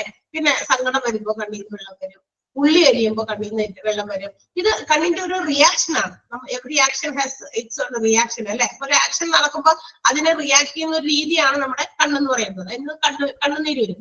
പക്ഷെ ചില ആൾക്കാർക്ക് അത് പറ്റില്ല, ഡ്രൈ ആയിട്ടിരിക്കും, ഭയങ്കരമായിട്ട് ഡ്രൈ ആയിട്ടിരിക്കും. അത് എന്തോ ഒരു പ്രശ്നം കൊണ്ടാണ്. അപ്പൊ ടിയർ ഡക്റ്റ്, ഇത് ഈ കണ്ണുനീര് വരുന്ന ആ പ്രശ്നം, ആ ഭാഗമില്ലേ, ആ ഭാഗത്ത് എന്താ പറയാ ഒരു ചെറിയൊരു പ്രോബിലായിട്ട് ഒരു ചെറിയൊരു ട്യൂബ് പോലത്തെ ഒരു പ്രോബ് വെച്ചിട്ട് അതിനകത്ത് കൂടി സ്റ്റെറിലൈസ്ഡ് ആയിട്ടുള്ള വാട്ടർ പുഷ് ചെയ്ത് കയറ്റി ആ ഒരു പാസേജ് ക്ലിയർ ചെയ്ത് കൊടുക്കുന്നതാണ്, കണ്ണുനീര് ഒഴുകാൻ വേണ്ടിയിട്ട്. അങ്ങനെ ഒരു ട്രീറ്റ്മെന്റ് കൊടുക്കുന്നുണ്ട്. അപ്പൊ അങ്ങനെയുള്ള ടിയർ ഡക്ട് പ്രോബ്ലംസും നമ്മളുടെ ഇയർ നോസ് ത്രോട്ട് ഡിപ്പാർട്ട്മെന്റിൽ ENT ഡിപ്പാർട്ട്മെന്റിൽ ഹാൻഡിൽ ചെയ്യുന്നുണ്ട്. പിന്നെ balancing and hearing disorders. Balancing എന്ന് വെച്ചാൽ ഇപ്പൊ ഇയർ ബാലൻസിന്റെ പ്രശ്നമുള്ള ഇഷ്ടംപോലെ ആൾക്കാരുണ്ട്. അതുപോലെ തന്നെ ഹിയറിംഗ് ഡിസോർഡേഴ്സ്, കേൾവി സംബന്ധമായിട്ടുള്ള ചില പ്രശ്നങ്ങളുള്ളവര്. കേൾവിയുടെ തന്നെ മറ്റൊരു കാര്യമാണ് ഈ ഇയർ ബാലൻസ് പ്രശ്നം. ഇയർ ബാലൻസ് എന്താ പറയുക, ഫ്ലൂയിഡ് ഇങ്ങനെ ഒരു ബാലൻസ്ഡ് അല്ലാത്തൊരവസ്ഥയിൽ വരുമ്പോഴാണ് തലകറക്കം, ഛർദി ഒക്കെ വന്നിട്ട് അങ്ങനത്തെയുള്ള ചില സിംറ്റംസ് ചില ആൾക്കാർ കാണിക്കുന്നത് ഈ പറയുന്ന ബാലൻസ് പ്രശ്നമാണ്, ഇയർ ബാലൻസിന്റെ പ്രോബ്ലം ആണ്. അങ്ങനെയുള്ള പ്രോബ്ലംസും ENT കാണിക്കാം. സ്നോറിങ് മറ്റൊരു പ്രശ്നമാണ്. അത് എന്താ പറയാ, സ്നോറിങ്, കൂർക്കമലി അല്ലെ, അതുണ്ട്. പിന്നെന്താ, ENT അലർജി പ്രോബ്ലംസ്, ENTയുമായിട്ട് ബന്ധപ്പെട്ട ഇയർ നോസ് ത്രോട്ടിലൊക്കെ ഉണ്ടാകുന്ന അലർജി പ്രശ്നങ്ങള്. സലൈവറി ഗ്ലാൻഡ് ഡിസീസസ്, സലൈവ എന്താ, കുമിനീരിന്റെ ഗ്രന്ഥിയിൽ ഉണ്ടാകുന്ന ചില അസുഖങ്ങൾ, കുമിനീര് ഉൽപാദനം ഉണ്ടാകാതിരിക്കാൻ ചിലർക്ക് വായിലൊക്കെ എപ്പോഴും വെള്ളം വെച്ച് പോകുന്നത് പോലെ, കുമിനീര് ശരിയായ രീതിയിൽ പ്രൊഡ്യൂസ് ചെയ്യാത്തതുമായിട്ട് ബന്ധപ്പെട്ടോ അങ്ങനെയുള്ള ഡിസീസസ്. വോയിസ് ഡിസോർഡേഴ്സ്, ശബ്ദത്തിൽ ഉണ്ടാകുന്ന മാറ്റങ്ങൾ, ചിലപ്പോഴൊക്കെ ശബ്ദം ഒട്ടും ഇല്ലാണ്ടായി പോവുക. അപ്പൊ ഒത്തിരി പ്രശ്നങ്ങൾക്ക് നമ്മുടെ ENTയില് എന്ത് ചെയ്യുന്നുണ്ട്, ട്രീറ്റ്മെന്റ് പ്രൊവൈഡ് ചെയ്യുന്നുണ്ട്. അപ്പൊ ഓരോന്നും general ear nose throat diseases, neck lumps, cancers at the part of our head and neck area, tear duct problems, balancing and hearing disorders, snoring, ENT allergy problems, salivary gland diseases and voice diseases. അപ്പൊ ഇല്ലേ, നമ്മള് ഈ questions ഒക്കെ ചോദിക്കുമ്പോൾ ചില ഇതിന്റെയൊക്കെ options തന്നിട്ട് ഇതിനകത്ത് ENTയിൽ വരുന്നത് ഏതാ, ENTയുടെ ട്രീറ്റ്മെന്റിനകത്ത് വരുന്ന പ്രോബ്ലംസ് ഏതാ, വരാത്തത് ഏതാ എന്നൊക്കെ പറഞ്ഞിട്ടൊക്കെ ക്വസ്റ്റ്യൻസ് ചോദിക്കും. നിങ്ങൾക്ക് മോക്ക് ടെസ്റ്റിന്റെ ക്വസ്റ്റ്യൻസ് ഒക്കെ തരുമ്പോൾ ഒരുവിധമൊക്കെ നിങ്ങൾക്ക് അത്തരം ക്വസ്റ്റ്യൻസിനെ പരിചയപ്പെടണം. ഈ രീതിയിലുള്ള ക്വസ്റ്റ്യൻസ് ഒക്കെ ഉണ്ടാകാൻ സാധ്യതയുണ്ടെന്ന്. ഓക്കെ, മനസ്സിലായോ? ENT മനസ്സിലായോ? ENT എന്ന് പറയുന്ന ഡിപ്പാർട്ട്മെന്റ് ക്ലിയർ ആയോ? കാർഡിയോളജി തുടങ്ങിയാണ് നമ്മൾ ഇന്ന് ഒന്നുകൂടി എടുത്തത്. കാരണം കാർഡിയോളജിയുടെ ഒരു പാരഗ്രാഫിൽ നിന്നുള്ള കാര്യങ്ങൾ നമ്മൾ കഴിഞ്ഞ ദിവസം പറഞ്ഞിരുന്നുള്ളൂ. ഒന്നുകൂടി നിങ്ങളെ റിക്കലക്ട് ചെയ്ത് അവിടേക്ക് എത്തിക്കാൻ വേണ്ടി ഞാൻ അവിടെ നിന്ന് തുടങ്ങിയിരുന്നു. കാർഡിയോളജി, അതുപോലെ anaesthesiology, critical care unit, dermatology, ear nose throat, ഇത്രയും ഡിപ്പാർട്ട്മെന്റ് ആണ് ഇന്ന് നമ്മൾ പഠിച്ചത്. എത്ര ഡിപ്പാർട്ട്മെന്റ് പഠിച്ചു? കാർഡിയോളജി തുടങ്ങി നോക്കിക്കോ, 1, 2, 3, 4, 5 അല്ലെ. അപ്പൊ അത്രയും ഡിപ്പാർട്ട്മെന്റ്, 4 അപ്പൊ ഇത്രയും ഡിപ്പാർട്ട്മെന്റുകൾ നമ്മൾ പറഞ്ഞു. ഓരോ ഡിപ്പാർട്ട്മെന്റിലും ഏതൊക്കെ തരത്തിലുള്ള രോഗങ്ങളാണെന്നും ആ രോഗങ്ങൾക്കൊക്കെ ഉള്ള ചികിത്സകൾ എന്താണെന്നൊക്കെയാണ് ചിലതൊക്കെ പറഞ്ഞിരിക്കുന്നത്. പിന്നെ ENTയില് ഞാൻ പറഞ്ഞില്ലേ, ആ പോയിന്റുകൾ, ആ കുത്തു മുള്ളച്ചിട്ടിരിക്കുന്ന ആ പോയിന്റുകൾ ഒന്ന് നോട്ട് ചെയ്ത് വെച്ചേക്കട്ടെ, NB എന്നിട്ട് വെച്ചേക്ക. കാരണം അതിനകത്തുനിന്ന് ക്വസ്റ്റ്യൻസ് ഒക്കെ പലപ്പോഴും ചോദിച്ച് കണ്ടിട്ടുണ്ട്. ഓക്കെ ഓക്കെ ആൻഡ് മനസ്സിലായല്ലോ. അടുത്ത ഡിപ്പാർട്ട്മെന്റിലേക്ക് ഒരു ഇച്ചിരി എന്തായാലും പറയാം. അടുത്ത ദിവസം ഞാൻ വീണ്ടും കൂടി റിപ്പീറ്റ് ചെയ്യും എന്തായാലും. എൻഡോക്രൈനോളജി ആണ്. Endocrinology means the study of medicine that deals with the endocrine system. Endocrine സിസ്റ്റവുമായിട്ട്, അന്തസ്രാവി വ്യവസ്ഥ അല്ലെ, അതുമായി ബന്ധപ്പെട്ടിട്ടുള്ള ഒരു ശാസ്ത്ര ശാഖ അല്ലെങ്കിൽ ഒരു എന്താ പറയാ, ഒരു മെഡിസിൻ, സ്റ്റഡി ഓഫ് മെഡിസിൻ ആണ് നമ്മുടെ എൻഡോക്രൈനോളജി എന്ന് പറയുന്നത്.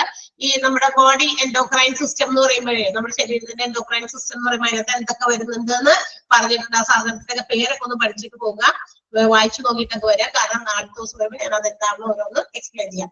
പാൻക്രിയാസ് ഗ്രന്ഥി എന്നൊക്കെ കേട്ടിട്ടുണ്ടാവും. നമുക്ക് പഠിക്കുമ്പോഴൊക്കെ ചെറിയ ക്ലാസ്സിലൊക്കെ എപ്പോഴും കേട്ടേക്കുന്ന വാക്കുകളൊക്കെ തന്നെയാണ്. തൈറോയിഡ്, പാരാതൈറോയിഡ്, പൈനിയൽ ഗ്ലാൻസ് അല്ലെങ്കിൽ പൈനിയൽ ഗ്രന്ഥികള്, hypothalamus, adrenal and pituitary glands, then ovaries and ടെസ്റ്റിസ്.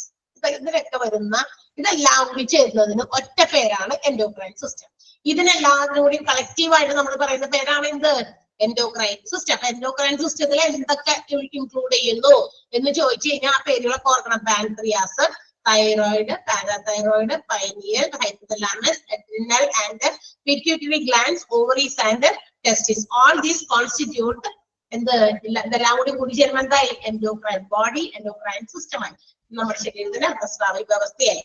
Okay, അപ്പൊ ഇത്രയും കാര്യങ്ങൾ വരെ നിങ്ങൾ അടുത്ത ദിവസത്തേക്ക് നന്നായി വായിച്ച് മനസ്സിലാക്കിയിട്ട് വരിക. ഞാൻ ഇടയ്ക്ക് ഒരേ ചോദ്യമൊക്കെ ഒരാളോടൊക്കെ ചോദിക്കും. അപ്പൊ അലർട്ടായിട്ട് എല്ലാവരും നന്നായിട്ട് വായിച്ചിട്ട് വരണം കേട്ടോ. ഓക്കെ അല്ലേ? ക്ലിയർ അല്ലേ? എന്തെങ്കിലും പറയും നിങ്ങൾ? ക്ലിയർ ആയല്ലോ? Yes. Okay, thank you. So see. Okay, thank you. By.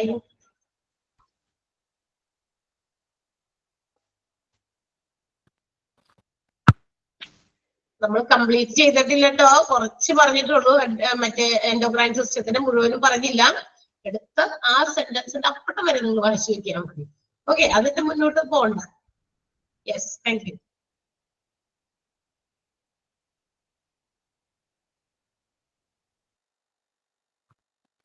Hello, അതെ, ഇതിലാരെങ്കിലും ഗ്രൂപ്പില് ഉണ്ടെങ്കിൽ എന്നെ ഒന്ന് ആഡ് ചെയ്യോ?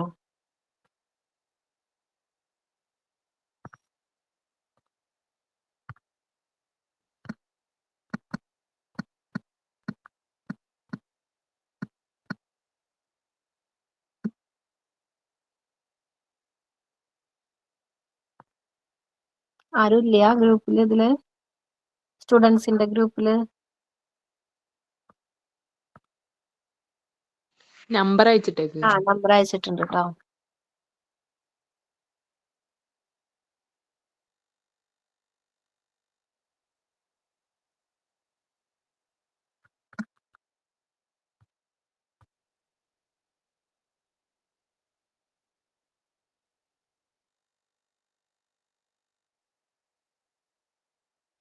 ഇതില് സ്റ്റുഡന്റിന് സെപ്പറേറ്റ് ഗ്രൂപ്പ് ഉണ്ടോ?